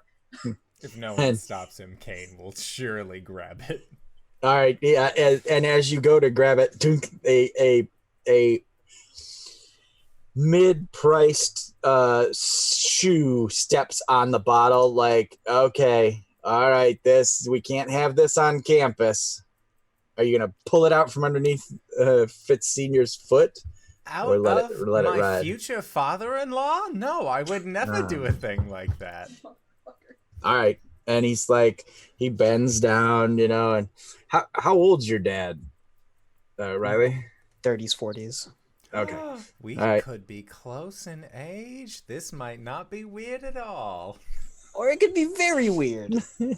so he's like, and we'll just hand this over in the morning, and he puts it in the desk and closes it. And so there is no shooter other than someone with a bow and arrow, some college prankster with a burnt face. Is that what you're telling me, Professor? She kind of waffles for a bit, and like she's this is a familiar feeling to her. She has been disbelieved before, and she just kind of like calms herself down, composes herself, and she's all like, yeah, that must have been what was it. Fitz, are you scared? Do you want me to go check out the baddie for you? I'll go up and look. I care about your son, Fitz Senior, so deeply. I'm understanding that kind of, and he's looking at Fitz like, the hell. I have a girlfriend. All right. Well, I'll just go upstairs. I'm sure it's just kid being a kid. Why don't you guys go ahead and go on with your evening, and I'll be home in the morning, Riley. So you be safe. You be safe out there, son. I'm okay. I'm fine. And he pats his 38 on his hip. Your name is Riley? That is like music to my ears. That is straight jazz, my friend. Harker's gonna grab Kane by the shirt and start dragging him away. Straight jazz! He's just continuously dragged off. There's nothing straight about be what's careful. going on. I'm gonna, going home, I guess. And we then cut over to the club. What's happening on Valentine's Day at Lilith's? What's the place called? Diabolique. At Le Diabolique. On Valentine's, are you doing anything special? There's definitely like new drinks with names like Saint Valentine or a lover's tryst or something like that, and the place is decorated and there's like probably couples there just kind of like having their date, monster couples probably.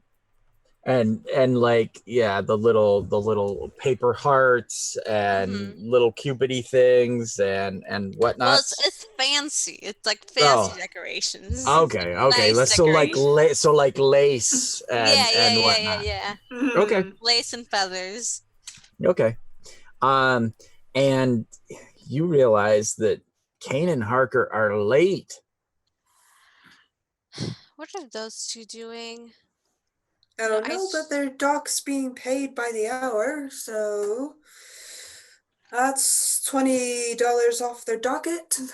I don't care if they're continuously late. I don't have to pay them. No, but I do have entertainment to provide. Put one of the gnomes on. They can do their routine of jokes until they arrive. You know, that only works for so long. I'm not hypnotizing an entire crowd with fiddle playing. That's one of my no's. And the one gnome named Felwick Poppenswoggle is like me. Yes, Pop and Swaggle. And he like kind of like up over the bar, you know, where they were like sorting or washing glasses or whatever, and they like right up onto the stage, and they pull the mic down, and so now the mic is like, you know, almost laying on the floor, and they go into a really bad, like, you know, joke set, and the drummer is like, you know, just. What did we have him play here again? He's only told getting you. 25 cents more on his pay. I'm not getting the full This is what I 50. get for not going over the talent list. Do you want me to call the university? They might, I don't know. Yes, she might still be there. please. All right. Go to the back room and call Harker's office first. He's doing a bunch of vampire jokes. So like, I used to be a vampire, but she was a big pain in the neck. Liz is just like, oh my god.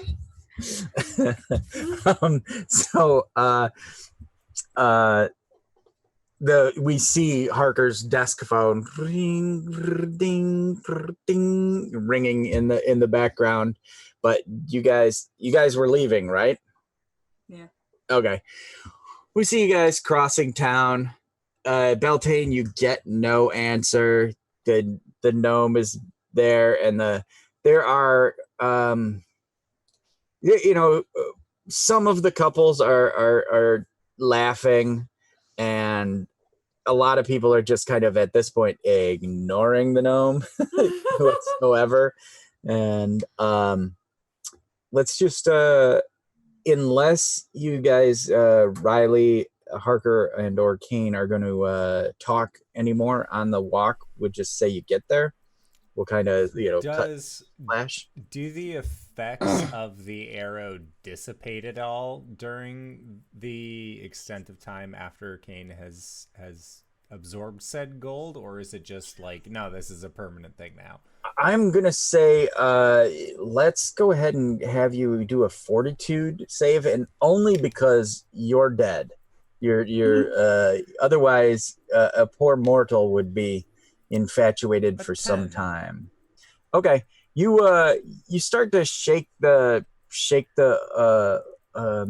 those sands of time of passion begin to drift through the hourglass, and your vision on the. He would just die too young, and I would be left alone. There you eternity. Go. And is then this a bit? Should I be worried if this is a bit? Are you saying that to Harker? Yeah. I don't know what this is. He's acting like a damn fool is what he's doing. Riley, I'm sorry. You're worth at least one song, and that's it, so. Keep a lookout, kid. He'll be pat your face twice, and then just he'll be immortalized with like 1,000-yard stare. My heart will mend over time.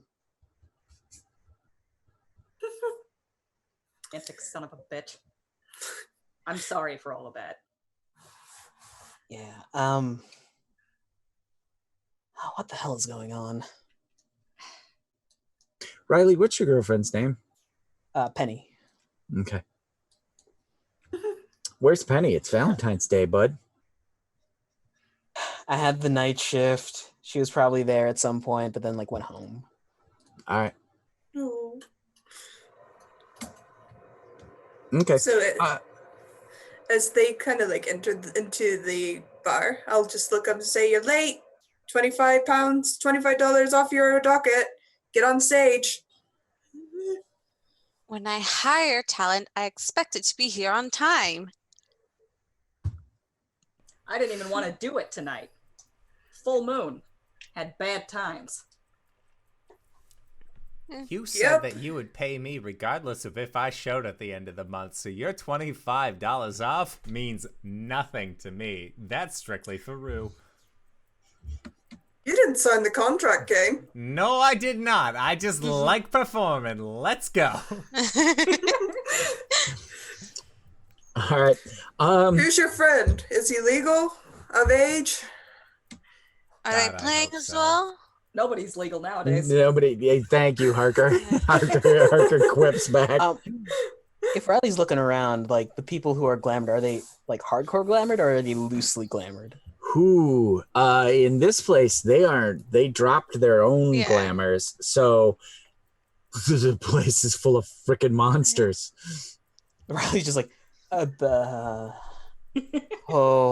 This is the most Is your wonderful friend club. all right there? ooh. I don't think they've ever played at your club before. Honestly, when I was talking to them, they just said that they weren't exactly a jazz man, although I said accordion isn't for jazz. Accordion is for jazz. Thank But you, is he Beltane. going to play or not? I Do we need don't to add him into the dude list? I don't believe that they are going to be playing it at all. But that won't Okay. stop my next song from being dedicated to them, Mr. Riley Fitz. All right. Get on stage quick. You're late. Get the gnome off. It's Please just get the kinda gnome push off. them. They get on the stage and they start setting up. And as you're pulling the mic away from the dome, he's like, "A steak, you get it? Steak." Get And out of here! You are the worst! And he, with a lot less verve, comes back, and then he tries to jump to get over the bar, which you saw him do before when he was motivated, and in the end, he goes around. Yeah. So you set up, and without. What do you say, Kane, as you begin your first number of the set? I look over towards Riley. This one's for you. The one that got away. Riley hammers back a shot of whiskey. And Starts the playing on the piano and just birds flying high, you know how I feel. and the drummer started it with the little Tim brushes. It is just Feeling Good, originally performed by Nina Simone, but in this case, our dear friend Kane is singing it towards Riley. Yeah, give me a moxie, man. And I'm Just lean over to Kane good. or over to Riley. So you and Kane Feeling are lucky. together? No. I didn't even know. You're a bit younger for him, aren't you? That's a 6. Okay.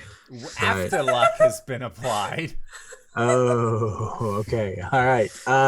Yeah, this is people can tell that Riley's uncomfortable, and the playing is fine, but they can The tell mood.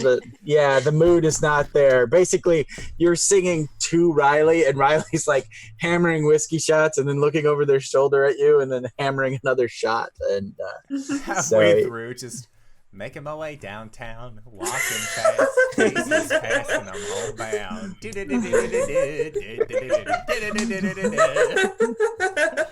And I want you. Just looks over, pause, and I need you. Oh God. Why did we hire them again? and They were decent last time we tried them out. We thought they were good.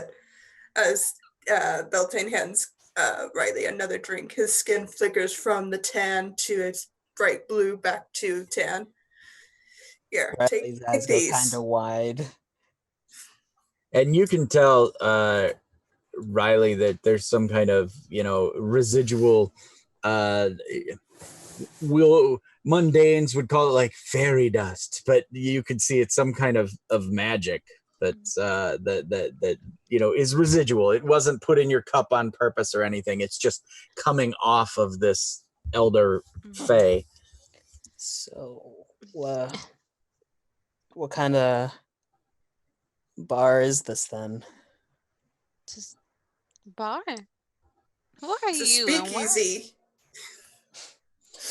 Uh, why are you asking questions? it's my first time seeing any emotion. This. And Beltane in particular, but Lilith too. You can see the aura surrounding him, and what does your precog aura look like? Is it a warbly, spacey, wacy, timey wimey kind of thing, or? I imagine it's sort of the warble in the air, but then if you look hard enough in between the cracks, you can see like bits of like events going on. Like you could see like past Riley getting shot with an arrow, past Riley not getting shot with an arrow, and then stumbling into the alleyway and then getting shot. That sort of yes, no, if I did this, then this would happen. Branching sort of methodology of time. Yeah, so it's just this shimmer, but these little after effects of glimpses. Is that what is that viable? Yeah. Okay. I would say Lilith kind of leans in, and you see she's pale, but you see that she's actually almost white, and she has bright red eyes, and she looks at you. What are you? Trying to figure that out for myself. Can you see us? Like us?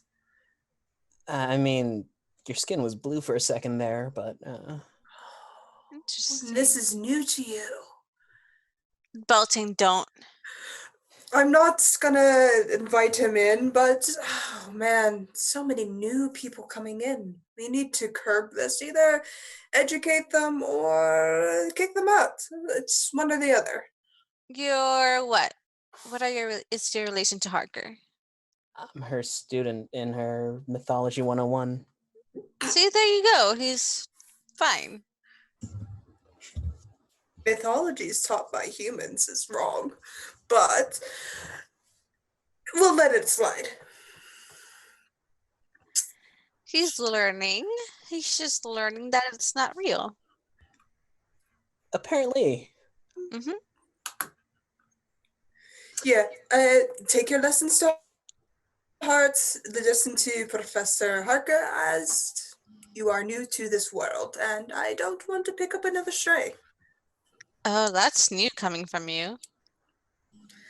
Kane is quite the drain on my faculties. He's quite the drain on many things. And now I wonder. Oh, God. I've never heard this song before. Harker's gonna nudge Kane and say, how's about some instrumental now? Fine. You can get out the accordion. Not the accordion. Oh, this is the perfect time for jazz shanties! And he pulls out this mini accordion. Listen, there's some weird stuff happening on campus, and maybe it's right up your alley. People getting shot with arrows. I'm sorry, JB, go ahead. So, Harker, give me a charm roll, and you are assisting Kane. If you succeed, you get a +1. If he'll get a +1 to his jazz chanty, and if you get 10+, he'll get +2. Well, it's a 6, so Okay, so you she's get a little distracted. Yeah, you get nothing. You're like, oh God, why do I have to play this? And what'd you get there, Kane? This was a moxie roll? Charm now. Oh, well, that's a 10. All right. The jazz chanty is kind of like, oh, hey, all right. They picked it up, and people are kind of popping along, and maybe a couple people are like, oh, this is easy enough to follow the words. So the liveliness begins to emanate around and cover the conversation that Riley is having with Lilith. And what were you saying, Riley? I'm just regaling them with like the baby face person and the getting shot with arrows. Is it like his thing now where every holiday he just meets the person that runs the holiday? First it was Santa Claus, now it's Cupid. Wait, Santa's real? Well, it's Yeah. yes. Yes, of So is course. his counterpart, Krampus. Oh. Yes. Oh no. Yes, that one's Yes. yes. He loves tea. Harper or Harker, what instrument do you play? She actually plays the upright bass. No, right, okay. All right. You're tub thumping along there, and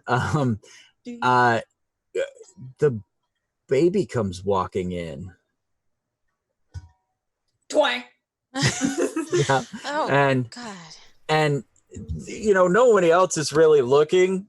If they were, what we see from Harker's perspective is this little baby coming in, and he's got golden locks and bright blue eyes, and maybe his nappy diaper and a little something on, and fake wings that are all like janky, and they kind of baby walk in, but then the camera swings, and to the side we see this little cherub floating along, and half its face is burned.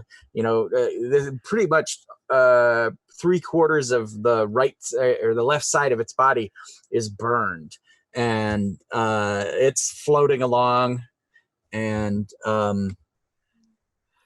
I guess none of you see it, but you all see Harker go boink and on the bass, and totally missed the note of the sea chanty right as it was hitting the crescendo. Why don't Staring in utter fear out at the crowd. Yeah, Lilith and Beltane, hit me with brains rolls. Oh, goody. Cool. 9. Okay. 9. Okay. You both like look over, and you see that this cherub is there. Probably haven't seen a cherub around before, so that's something new. And this one, like I said, the left half of it is all like burned and charred. And you noticed it mostly because you put 2 and 2 together, Harker boom, and looking in abject fear at what she sees as a baby, and you guys see this cherub flying there. Riley, you're taking a drink and you don't see it. Oh, that poor thing. And Harker or the cherub? Oh, cherub. Harker's doesn't need my. Well, she does, but this is not about her. She doesn't need my pity. The cherub needs my pity tonight. I'm going to assume that's not what they're supposed to look like. And the cherub flies over, and now you see it, Riley. It's trying to take the stool next to you. Looks up at Beltane and Lilith. Just slide a mead drink over to the cherub. Rough night. Rough Eternium, it says, and it pulls the mead to itself, and it through half cracked lips, the two-faced kind of thing goes on where the lips are all crusted over here, so they kind of have to drink off of the one side of their mouth, and they put the mug, both hands, back on the bar. It's like, just trying to help you, buddy. And it looks up at you, Riley. Well, what do you mean by that? You're supposed to fall in love with that girl. Who? Penny. And he gives you the duh look. What do you mean? How do you know about her? He's He's Cupid, obviously. He goes like this, and then Lilith, you say he's Yeah. Cupid, obviously. He flies up, and the stool goes winging across, and he's like, and the darkened, burned side of his face starts to like throb, and he's like, I'm not Cupid. My name is Eros. And Beltane, you know, oh shit. Okay. This is a demigod. I just say oops as I put 2 more shots on the bar.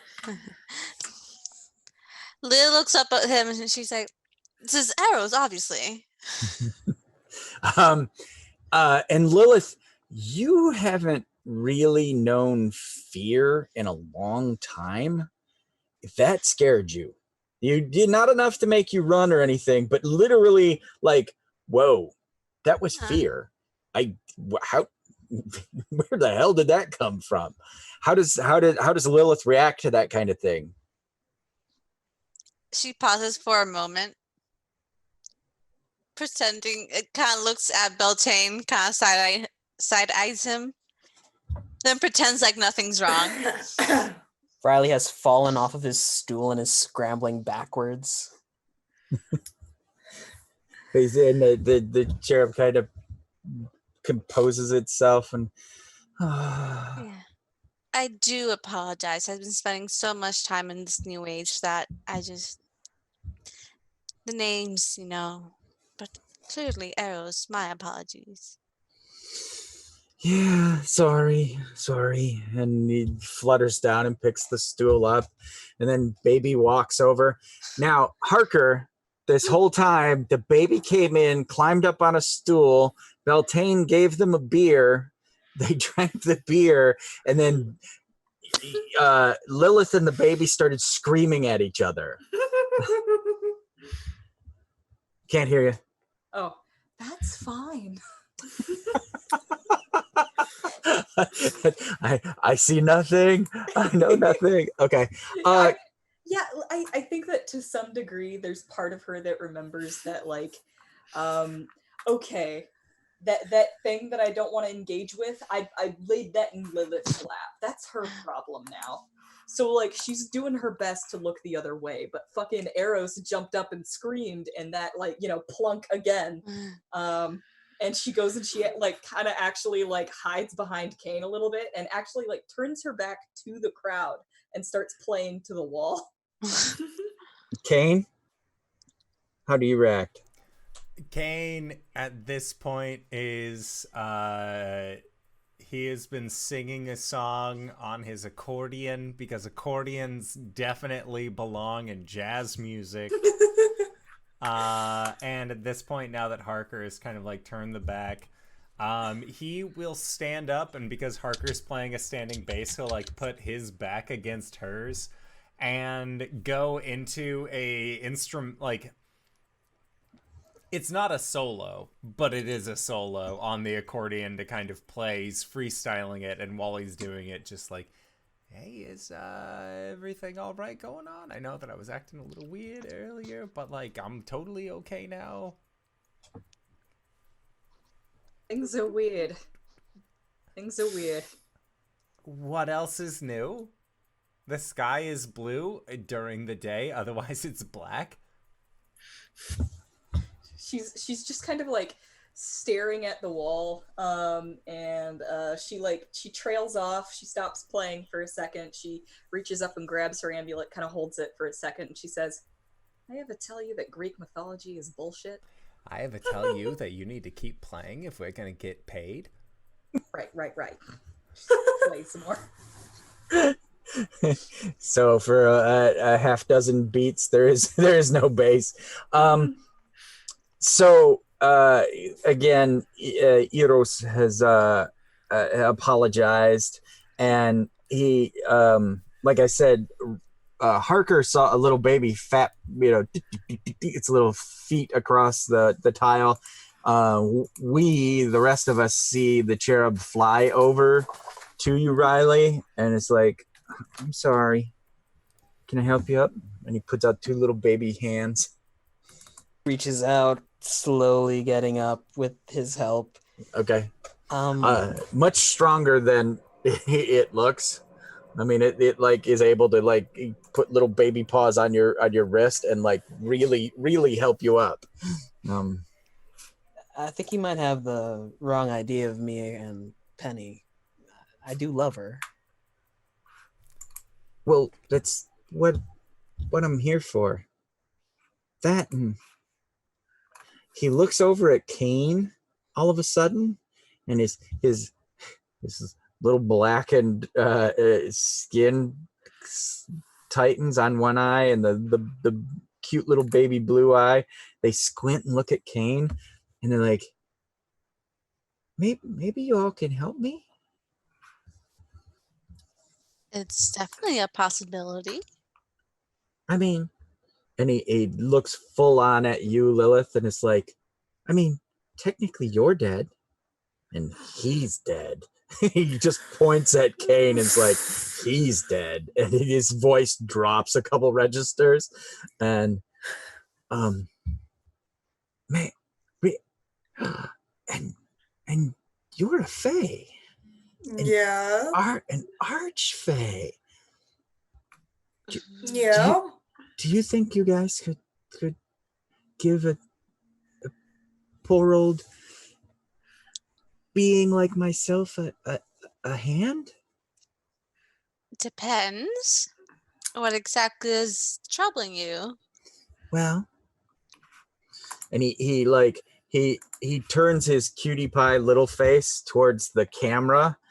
He like to us and puts a hand up towards Lilith, and it's like, I gotta help him fall in love. And he points at Riley, but maybe you guys can help me. Could you get Persephone's heart for me? I mean, the piece that I need to, free Psyche. You want us to go talk to Hades? So we can get the heart of his wife?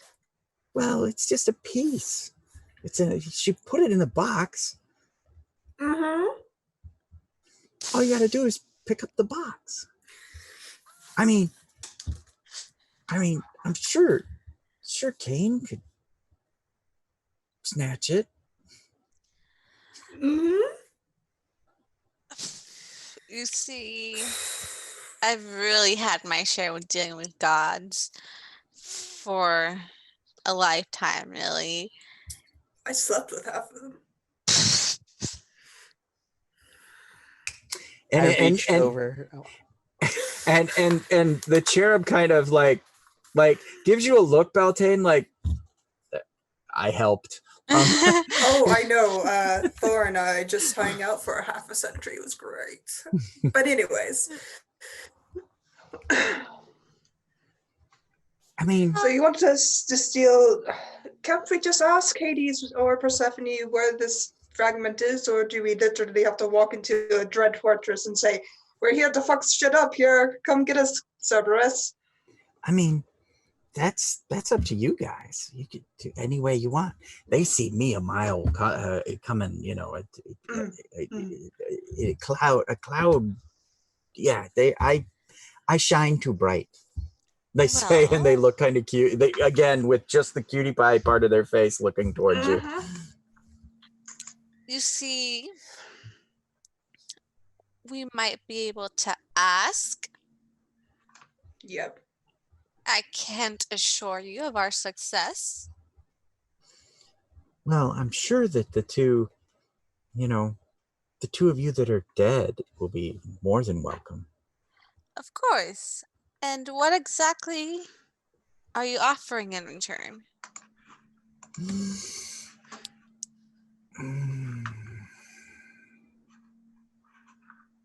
Love?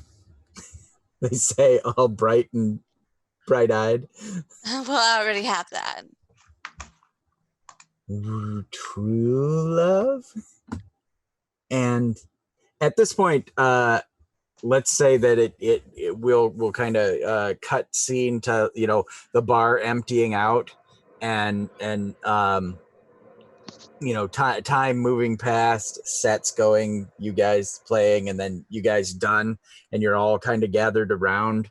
I am moving it along because we're watching on time, because I like these to wrap up. So basically, you're all kind of in the huddle. Harker, how are you reacting to the talking baby? Well, Harker knows that this isn't a baby. This is a person. Right. A midget in a bad Cupid costume. Right. But Lilith is in charge of taking care of these problems. So, she heard the name Eros before, and she is a professor in mythology. So as a professor, she is willing to provide any knowledge that may be required in this situation. Hit me with a brains roll. 11. Oh, awesome. You know that, or you believe that Eros was Aphrodite's son, and that he accidentally stabbed himself with one of his own arrows, and was fell in love with Psyche when he was supposed to curse her, and hence they began to live together. But she was told he was a hideous monster, and if ever she looked upon him, they would no longer be able to be together. Well, her sisters, once Psyche became pregnant, her sisters talked her into sneaking a peek at her husband while he slept, and she came in with an oil lamp, and when he awoke with a start, and she dropped the oil lamp on him, and he is burned, and he fled at the time. And well, the only way to put back the pieces of his broken heart is by appeasing his mother, by getting a piece of Persephone, Hades' wife's beauty, to repair himself and heal the rift between him and his mother and wife. Well, yes, wife, actual wife. Like I said, it's all bullshit. That was pretty accurate, actually. I'll tell you about Danae one time. Mother Perseus. That's a pretty good story, actually. I'd love to hear it. Yeah, she's That's a lot of drama.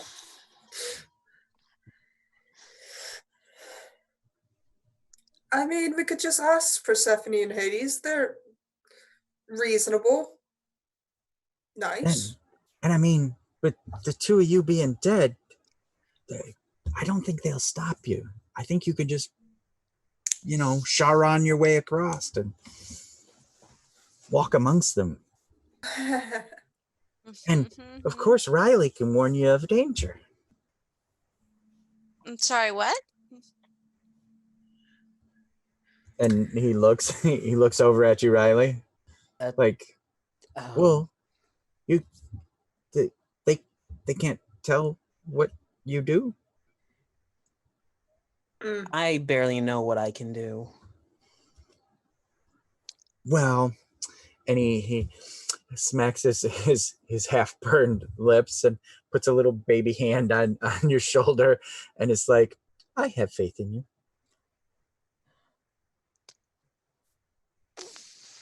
Oh. Off to hell on Valentine's Day? It's not. Yeah, sure. It's if not I wet. help you, you'll help me live forever? That's what I'm hearing? No. No. He said no, and he says, I will give you all the arrows I have in my quiver. I will do whatever you ask for me, tiny man. And payment for me?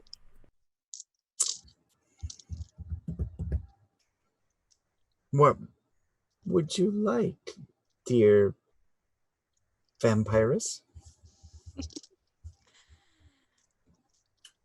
A favor. To be called upon whenever I need it. I have really only 2 powers, but And they are love, clearly. and fear. That could come quite in handy.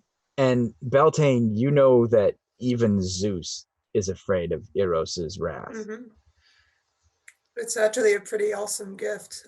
You should see the gods run before him. Well, how about... And he does a little swirly spin in the air, and it says, "It's because they love me." And he blinks his eyes, even though one is all dark and no lashes, no eyebrows. Can I have some of that fear? You can call upon me to strike it into someone. Perfect. Riley, to be fair, he is new to our world. I'll look to Kane, then back to Harker, then to Riley. Do you want to meet the god of the underworld and his lovely wife? Alive, I'm assuming. Oh, yes. Do they like jazz? We can find out. Oh, yeah. They're gonna like jazz. He looks to Eros and he pauses for a moment. Could I get a favor too?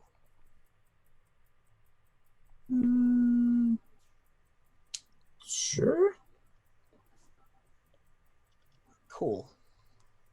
I guess I'm in then. Now, you don't want to... Do you want me to step in and defy fate and not boink you and Penny? Wait, what do you... What? Let him define it later, Eros. He's new to all of this. I think... I love my girlfriend. I hope she loves me back. We've been together for like 3 years now. Well, there's this next step that help Sometimes you along. find out people that you like don't like you back, Riley. Oh, Honestly, the poor heartbreaks. pushing you to that next step, not whatever it is you're experiencing, Kane. Withdrawal. Uh, Someone took my gin earlier this evening. Someone took your ecstasy too. Harker, so are you like standing to the side and just like literally going, "This isn't happening. Lilith will handle it. This isn't happening. Lilith will handle this." Like not physically, but Yeah, essentially, like outwardly, what this looks like is her just kind of looking down at the table and like just going somewhere else in her brain. But she's fiddling with that amulet. And I think that having vision into the sight would, like having the sight, being able to see past the veil, you'd be able to tell what this amulet does, essentially. yeah, Like there's sparkles around the amulet and like sparkles like obscuring Harker's eyes. It's pretty clear that she has been obscured in some way. and Eros looking at the amulet and then looking at Beltane is like, it'll be better if she could, see what's real. Just maybe for the evening, maybe once you get to where you're going. I cannot make that choice for her. I am forbidden from it. Okay. Well, I mean, is it a deal? We'll talk to them. He's going to give me so much gold. You bet your ass this is a deal. And he then he puts his little baby hands up and like this, and a billowing riff appears, and it opens, and a skeletal hand like tears the rift open, and like basically a grim reaper steps in and is like, Eros, you dash summon. And Harker, you would freaking know this guy if you weren't veiled. You have actually talked to him before. And he's like, and he's like metal AF personified, and scythe and everything, and is like, as he steps through, he's like, Eros, you summoned me. And Eros is like, yeah, Sharon, they need a trip. They need to cross, please. And a big gold coin appears, and basically out of the side of his nappy, and the skeletal hand comes and goes around it, and it just kind of disappears into the darkness of folds of his robes, and he says, follow. And then he lingers for a moment on Harker, the twin glowing spheres of starlight vision unto the universe kind of thing, and then they kind of squint, and then they go back.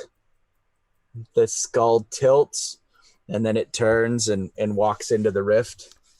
All right, Harker. You've been feeling a little under the weather lately, right? You could describe it like that, yeah. All right, so we have been trying to medicate you as best we can. I get the idea that we don't have the best medication. We don't. Most of it is Because looking cocaine, into her opium, and flask. alcohol. Maybe a little jazz cabbage. Maybe a little jazz mixed in with all of the cocaine, opium, and alcohol. Now, what we are about to do, we are taking you to the pharmacy. It is a standard thing. What you might see could surprise you, but I want to let you know it's just a bad trip. All right. I'm on board for that. Yeah, Okay. Yeah, okay. With that in mind, we are going to be going to the Valley of Death. Okay. But it's just a bad trip. Is Didn't this work how out she's so well stealing? for Orpheus and Eurydice. Yes, you've been spending too much time in your books and such. You should read more music and not Greek text. You can't read music. I can't read Greek either, but that doesn't stop me from looking like an intellectual. She I mean, just kind of it looks kinda past does. you. She just looks past you into the portal, and she says, okay, just promise me one thing. I'll make hot cocoa. No. What On is the it? way out, don't look back.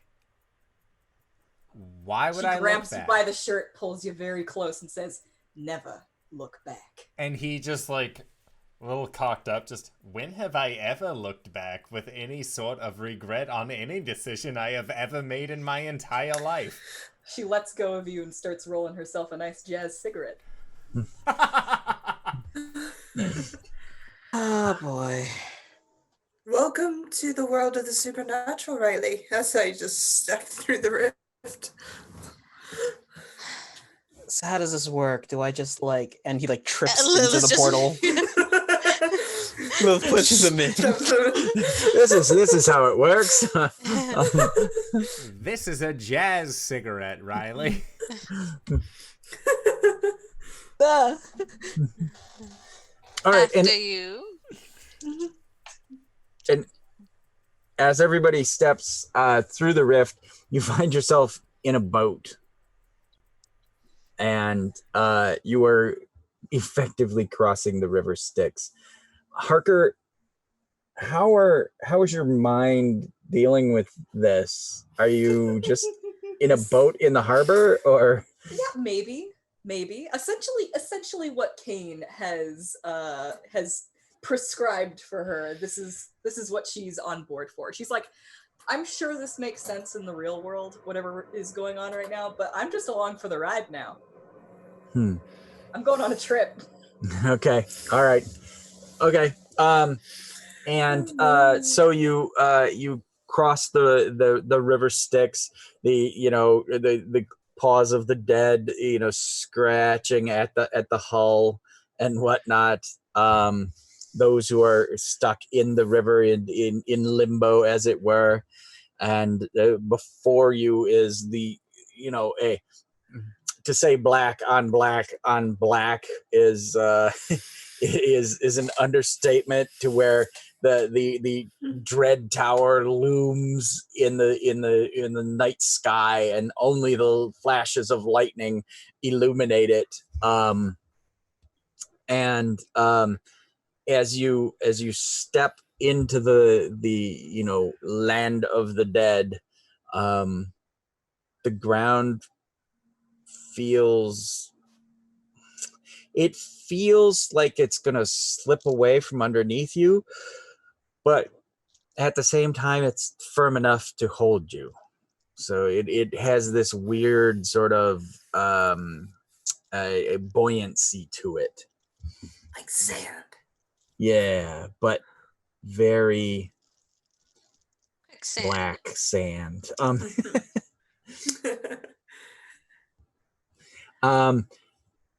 What do you do? Turn to Riley. Do you want to see a really cool dog? Sure. Just put my fingers to my lips and whistle really loudly for Cerberus. You again, you see a shadow with purple eyes that seem to be leaking purple lightning as these three heads come crossing through the darkness. And you saw it as it left the dread tower. You saw its form of a giant, like probably 15-foot tall dog with three heads come lulling out. And as it's running, its tongues are hanging out of the heads in different various states and lapping. And that you also see that purple lightning glow come from inside their mouths. And it appears before you, Beltane, and it does a thing where it puts a foot down and does kind of like a bow, with all three heads kind of tilt. Head. I'm scratch the middle head. What a good boy! Oh my goodness! It's been 1,000 years since I've seen you. Oh, good boy! Can we get one, Beltane? Wow. He starts petting like the other head. I mean, I think Cerberus has a brother, but it's a two-headed one. Well, that's fine. I just think that look how big they are. They're such a good boy. She starts like petting it. And it's kind of like, you're dead. You're a archfey. Yeah. So it lets you scratch its ears and whatnot. Riley, Cerberus, Riley. Did you know in the original translation of Greek, its name was Spot? I think that's wrong. Looking up proudly. Harker, do you dispute your friend? Hades was a huge fucking nerd. What can I say? He was the biggest fucking nerd. There's a sort of shaky hand that goes up to try and you do the thing with dogs where you put your hand out to let them sniff. Yeah, it snatches at your hand because you're alive. No, darling, you're alive. Cerberus, no, he's with us.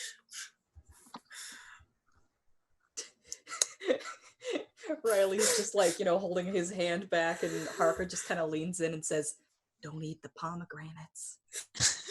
Remember the lessons. I'm good. And Harker, you're at this point, you just see like a black lab that they're fawning over, this vampire and this archfey. Harker doesn't do dogs anymore. Yeah, what has become of your cat? Cat's at home. As far as Harker knows, it's a cat. Yeah. Okay. I hate the cat that you brought over to live in the house. But it keeps the squirrels out. It does, and that I am thankful for. I didn't bring the cat. The cat came on its own. But the cat is like an indoor-outdoor cat, and now the birds don't come around as often outside either, and that's just sad. Well, That's just the way things are. you have literally, Kane, seen the cat fly up into the tree. Oh, wait, it has multiple tails, but no wings, right? I think so. Okay. All right.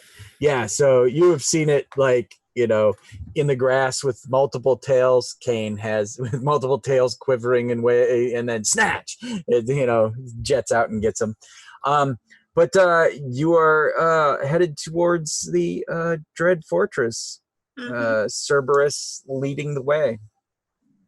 When you enter the, I guess I'm gonna choose Moxie or Fortitude and roll. Everyone but Beltane. Yeah. RJ, your dice didn't let me down. I got a 13. Babe, same. Twinsies. I got a 10. Okay. You need to quit being cute. 11. All right. You all make it before the presence of Hades and Persephone, and I'm gonna say at the same time, Kane, give me a brains roll. Why would you ever ask that of me? I'm just saying. Oh, wait. I closed out of our thing, right as I rolled it.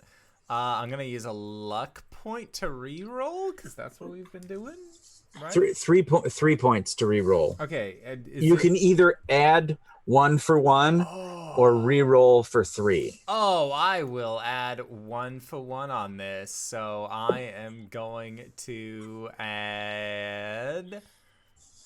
I am going to add 2 onto this, I'll add 1.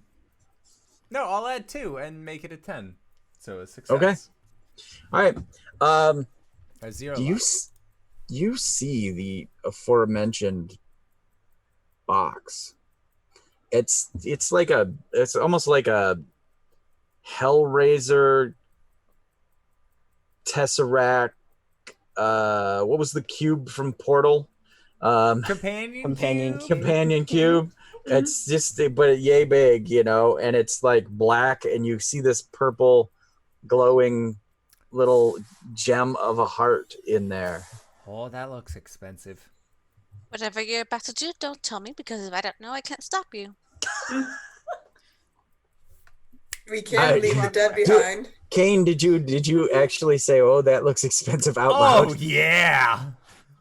Okay. All right. And he is just getting close to the box in a very knees are high up as he is getting close. Liz just obviously looking away. Okay. He's here to ask Sadie and Persephone for a favor. That's all I'm here for. Beltane, I can't remember. Are you Winter Court? Spring.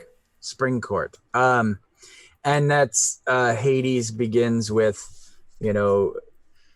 it's a hollow voice, like it's coming from everywhere, not from a mouth. Mm-hmm. And it seems to come from this place, period. And it,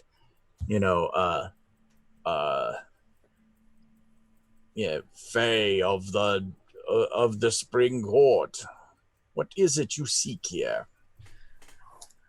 Just give a gracious bow.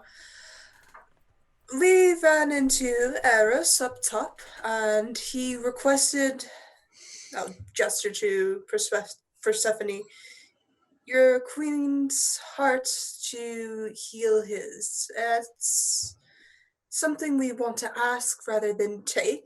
I pause and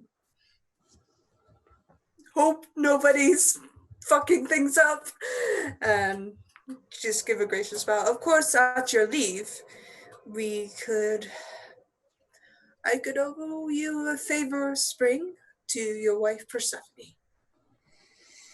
It's just a charge, really, not the entire heart.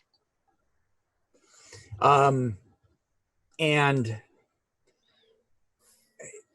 Persephone does this thing where she looks like the like an abused wife who doesn't want to talk out at all. She doesn't want to speak, but she like lays a hand on his arm, and she's like, I have, my lord, prepared this. We knew this would, Aphrodite, we did make a deal, and it is here.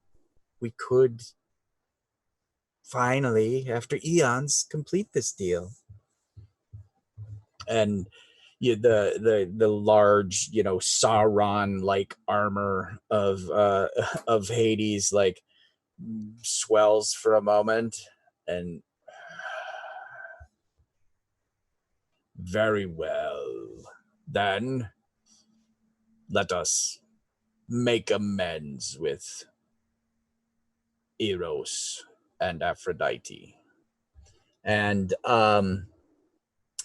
Kane, you were just like like about to snatch the companion cube of doom. Hands up in a very like borderline villainous stature, but then hearing the people off to the side is like, if I just hold it and someone talks smack about Jazz, looks at Riley, maybe I'll, if this box has any gold on it, no, man, the box itself is the important part. The gold filigree on the sides, that's not as important.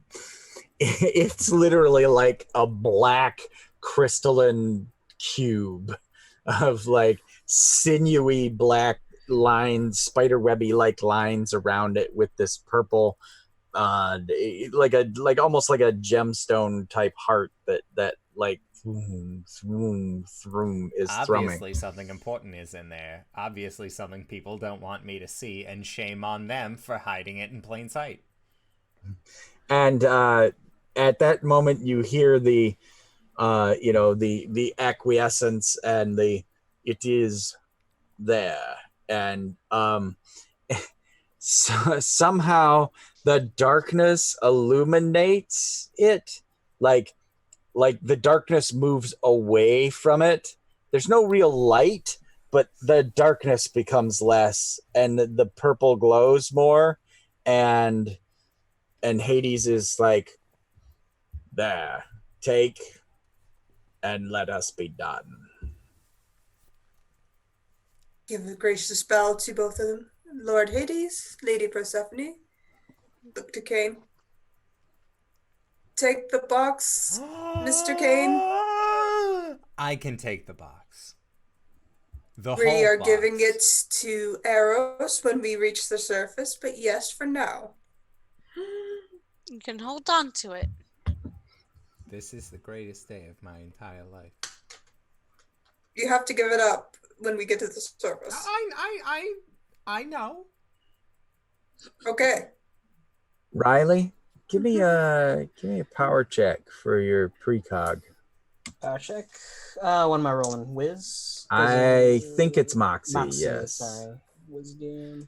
Wiz is Moxie. Whiz Yes, is yes. Moxie. The Whiz. He's the wisest whiz of the West. 9. Okay. And in that moment when they said, and we'll give it to Eros, all of your precog spidey sense was like, it gets handed over, and you get kind of a, I mean, TV hasn't been invented, but you get a time, something glitches in time, and it's that deja vu scream to you, like, this couldn't be a good thing. Ooh. Mm-hmm. Sorry. All right, Mr. Riley. Just had a moment. This doesn't feel right. How so? Kane I touching what are you it, talking or about? Just think like giving Kane it- holding the touching anything box. does never feels right, but I think giving it over to Eros isn't the right call. Harker has sidled up to Persephone while distracted, and she knows an abused wife when she sees one. She hands her a business card Okay. and says, hey, you're too good for him. If you ever need help, just pretend like you're calling a pizza. Or pretend like you're calling for a pizza. And she like daintily like does the 2-finger thing on your cheek, and it's like, it's been eons, millennia. I've accepted my fate. Yeah, that's what they all say. And she just kind of like flips the card to her and says, give me a call. I mean, she did take the card with the other Yeah. hand. Oh, yeah. So, and then, very formally is holding the card and put her hands back in her lap.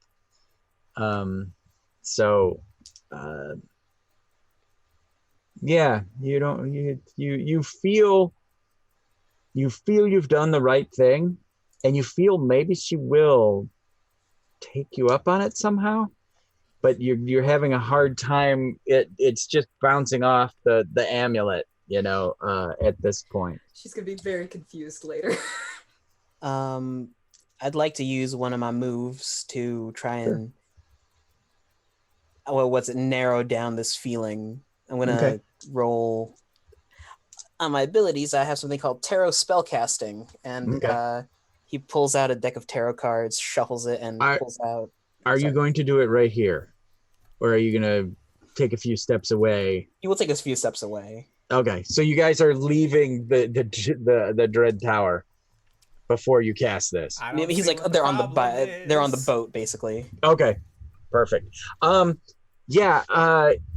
As this is happening, as you're crossing towards the boat, Harker, give me a moxie. We're in the land of the dead, and there's an awful lot of dead people that Harker knows.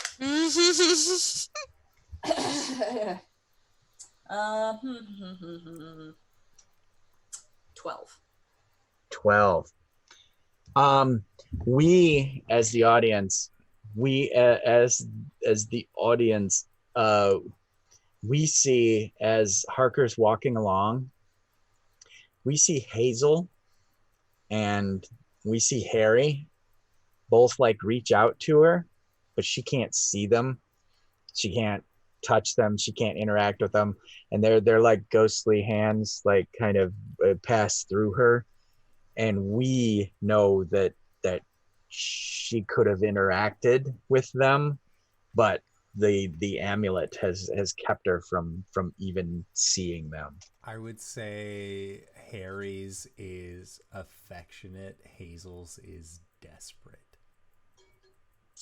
Because Hazel went to hell. She didn't go to a mediocre place. Yeah. Yep. So Look back. Yep. And so we as the audience, you get this forlorn feeling, and the desperate reaching out of Hazel towards Harker as she obliviously steps onto the boat and takes her seat. How are we doing? Oh, we're real close. Okay. So tarot spellcasting on the boat. So I'm gonna try and I'm gonna try to focus in on that feeling and see where it leads. but I roll Moxie and determine magical effect. I got an 11 on the dice, so that's Okay. 14. All right. Dang, guys. Dice, you guys are killing it. So 14 on the dice, and you want to focus in on that feeling And see if the precog just kicks in. Yeah, so it's yeah, we're close. So you know that basically the piece of Persephone's heart is it's a trap. You know that it's actually going to kill Psyche. Cool. And set off a chain of events that will not be good for anyone. It'll basically be like God War, because Eros's broken heart will be shattered and he will enact vengeance. During this time, Riley's eyes are closed. They snap open and they're glowing with like arcane power as like his aura is seeping into his eyes. And he turns ominously to Beltane and Lilith, and with like reverberation in his voice. The box is a trap. It will kill Psyche. Well then. I can put it in the sheet. Keep it there. Harker grips her amulet while she's looking at Riley and just mouths the words Oracle at Delphi. And Beltane, when you say, I can basically hide the box.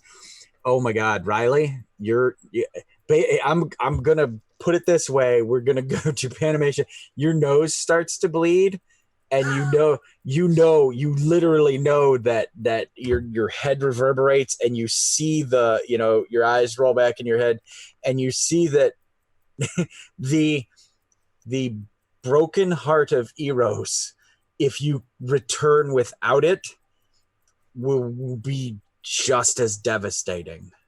That is the wrong path. It is a lose-lose situation if you hide the box. Honesty? If you hide the box, yes. So.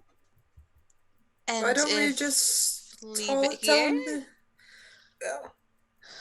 tell him the truth, what the box is? There's like infinite amounts of things playing out in his head. In all situations, it's a lose-lose, and this one is the lesser of evils. So, tell him the truth. All right. You hear a thump as Riley falls face forward in the dark. No. Oh, all right. Well, Kane I has just sit him up and shaking dab this his goddamn nose. box. You're going to bring it, Kane, as I just dabbed Riley's nose. Harker, yeah, I'm gonna say that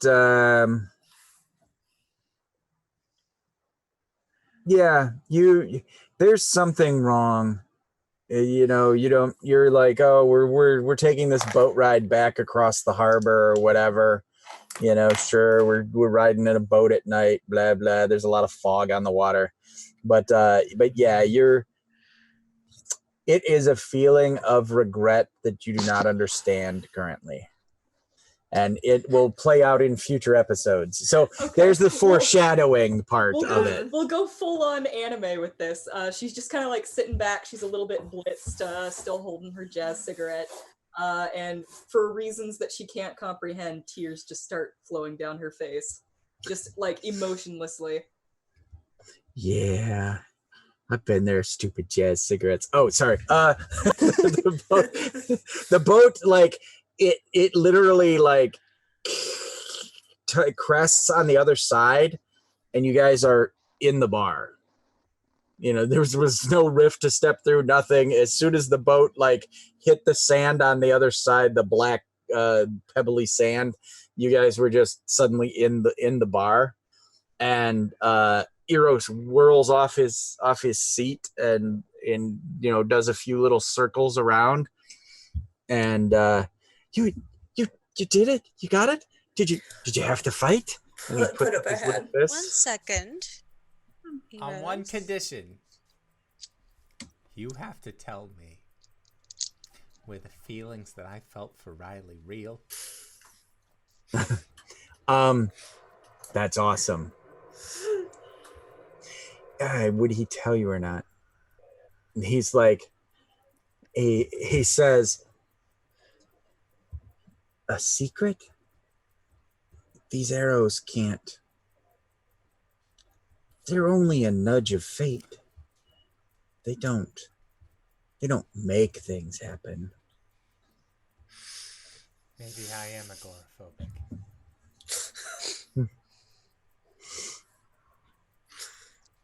Back to the point. And then he Right. looks towards Lily.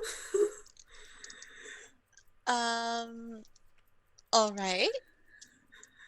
Anyway, the box is a trap, and we'll kill Psyche. And there's that moment where those with the sight see reality like warble out, and reality bends around him real quickly and then snaps back in, and You okay? and the little baby face is now like totally grim, like just like circles under the both eyes. The cheeks are sullen. It just the teeth are clenched, and a big breath is taken, and a trap. A trap. No, there's a couple ways you can go about this, Eros. Don't start a fucking war. But you can bring it up into the god courts and challenge it legally. But if you start a fucking war, I will be so angry. Understandable. I know what to do with it. I appreciate your wisdom, Elder Faye. And he does a little like winged dip in the air. Hey, you're safe here. I mean, you can come back here and just relax. Have a drink. Have On a us. drink. You can join our court if you just need a home to crash in. A demigod is a boost to power Lilith. We already have a lich. Let's just go the whole 9 He's yards. not part of the court. And you know Raise this. Chris. No, he's not part of it. If I'm not really in love with Riley, who am I in love with? Love yourself, Kane. Love yourself. Date your heart out. It is a possibility that the love you were feeling, the love for jazz, is indeed there. I do love jazz music. Go And play it here. and he reaches his little baby paws out for the box. Yeah, Kane will give him a box. He said that he loved jazz. Okay. There's And there's no qualms. and he grabs at the arrows, and he pulls it. As he pulls them out, you notice that only gold arrows. It looked like he grabbed all of them, but only gold arrows come out. There's still like 3 or 4 there that are probably the black-hearted ones. And he hands you 4 of these gold arrows. You can basically treat them like healing potions. Yes. So Healing potions, but at the negativity that I might fall in love with somebody. there is indeed that danger that the next person you see after you consume one, you may fall in love with. But you know that because you're dead, it'll wear off. Looks at Lilith. Ugh. You Eris, like you jazz? Eris, use this box not in hate, but in wisdom. I again respect your wisdom, Elder Faye, and thank you, dead ones. I appreciate. know that you too can find love. Hmm. And then he looks at Harker, and he starts to weep a little again, like he was before. And then he looks over at Riley, and he's like, "I'll see you soon." You owe me a favor. Collecting now, are we? Yeah, I was gonna ask you to help me out with something, but could you get me a bouquet of roses?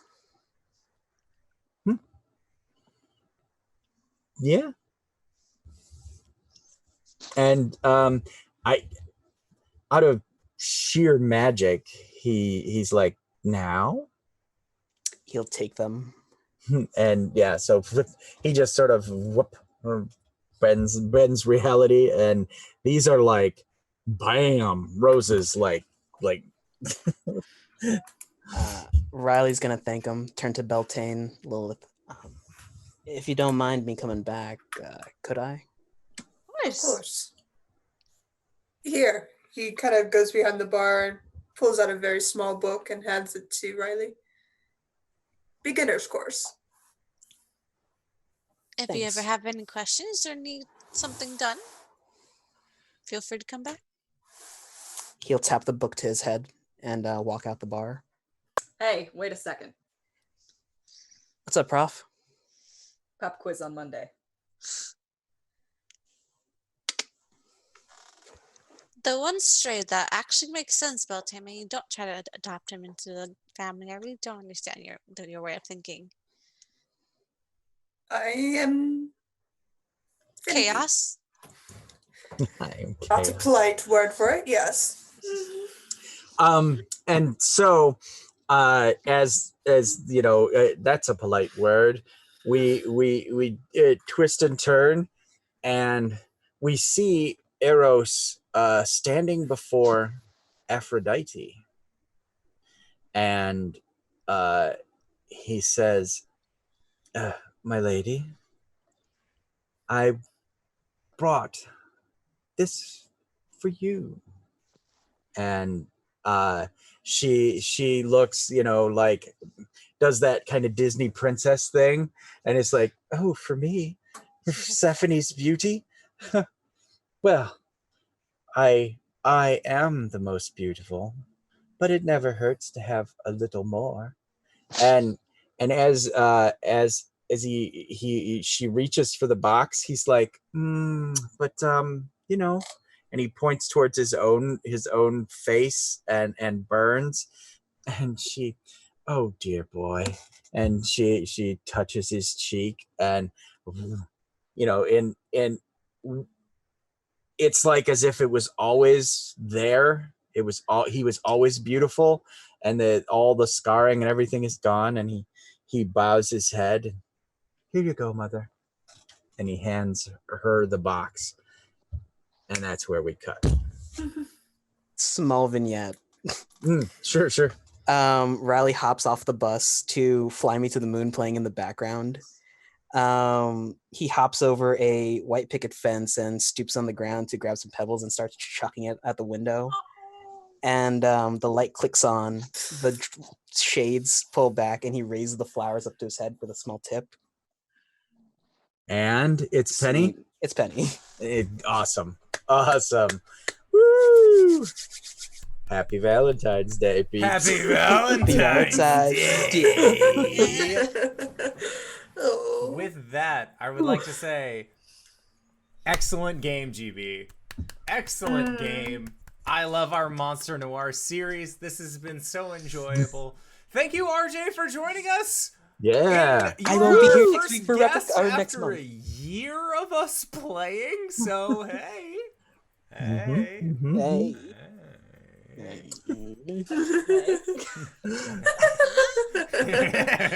Save it for nights in the courtyard. Jeez, you two. All right, so with that, GB, where can we find you? What do you do?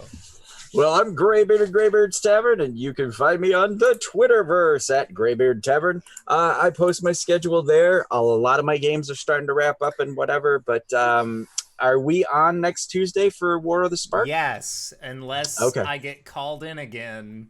Okay, yeah. I don't think we will. Life happens, but otherwise, you can see me there playing Grunt Gorblast, and in the finale of that War of the Spark. So big show, big show. Other than that, I am currently playing on Thursdays on Encounter Roleplay at 4 p.m. Eastern Standard Time, where I play the steampunky doctor in a zombie apocalypse in London. I play Dr. Verrucht. And other than that, I think this is my week for Monster of the Week over on G Game Nights. And I think that's all I got right now. So keep checking the schedule, watch there, because more's coming up. All right, and RJ, where can we find you? What do you do?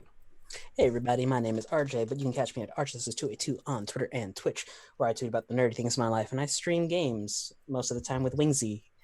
It's a time. You can catch me here on Mondays and Tuesdays, and Mondays in our homebrew game, where I play Kalem, a Shadowkai Cleric, Tuesdays as Hubris, the Sorcerer, Warlock, Tiefling, and over on G Game Nights every other week, I play a Barbarian half-orc who has the most kills. The second most amount is the Ranger's Animal Companion, Act 1. Oh my god. Satan, where can we find you? What do you do? Hi. Okay. I'm Satan. You can find me on Twitter at AlysaVamp and on many other shows. Like on Saturday nights, you can find me at Blood Hunters, where we play. I don't even know what module we're playing right now, but we're playing a module that we just started. I have not revealed the name of that yet. And then Sunday mornings, you can find me over at the Hype Goblins channel, where I DM my very own homebrew world campaign, where most things are improv because I do not prepare anything most of the time. So we'll see how that goes. And just randomly on during the week, Fridays, every other Friday, you can find me over at Dan Barry's channel playing with GB, who's amazing, and a lot of other amazing people. And anything else, I'll post on my Twitter. You can follow me and come check me out whenever you want. Danae. Hey everybody, my name's Danae Keener. You can find me at DanaeKeener.com. I do nerdy drawings, mostly related to D&D and a lot of things on this channel. You can find me here playing during our homebrew game on Mondays, or next Tuesday, where hopefully we'll wrap up the Ravnica game, and sometimes on Wednesdays, where we play Monster Noire, which is what we're playing right now, and what we just played. It was very fun. DanaeKeener.com. Jen. I am Jen. You can find me here once a month playing Monster Noire as Beltane Hearthlord. You can also find me on Saturday over at the High Goblins channel with Alyssa Satan as my DM, where I play Anthony Silverhorn, the Barbarian Artificer. It's a broken combo, don't do it. Yep, it's really broken. It's really, really broken. Don't do it. Yeah, you can find me there, and you can find me on Twitter at LaughMakerDND if you just want to drop a tweet. That's fair enough. And if you have made it this far, you probably already know who I am. But if you don't, hey fella, what's up? It's me, your buddy, your pal, your friend, the Indoor Adventurer, the showrunner here at twitch.tv/Indoor Adventures. We do shows like this Monday, Tuesday, and Thursday at 5:30 p.m. Pacific Standard Time. As GB has mentioned earlier, next Tuesday is going to be our series finale of Waterdeep War of the Spark. We got a really big boss battle that we're going into, as well as a series of vignettes to hopefully completely, well, seal off Ravnica as a possible venue that we have found ourselves in. So consider waiting for that. But otherwise, if this is your first time joining us, go to youtube.com/Indoor Adventures, where you can gain access to all of our VODs. Same if you go and follow our name on any of our audio casts. Wherever audio casts are made available for free, it's a good time. But if you're looking for an even better time, consider going to patreon.com/indooradventures, where you can gain access to our after show called Nights in the Courtyard, where we answer questions not only from the community, but also from each other. So we are going to be heading into that shortly. I would like to once again say thank you to everybody who stopped by. Thank you to RJ for being our guest, and thank you to GB for running such a wonderful game. And we will see all of you guys next time. All right, everybody. Bye-bye.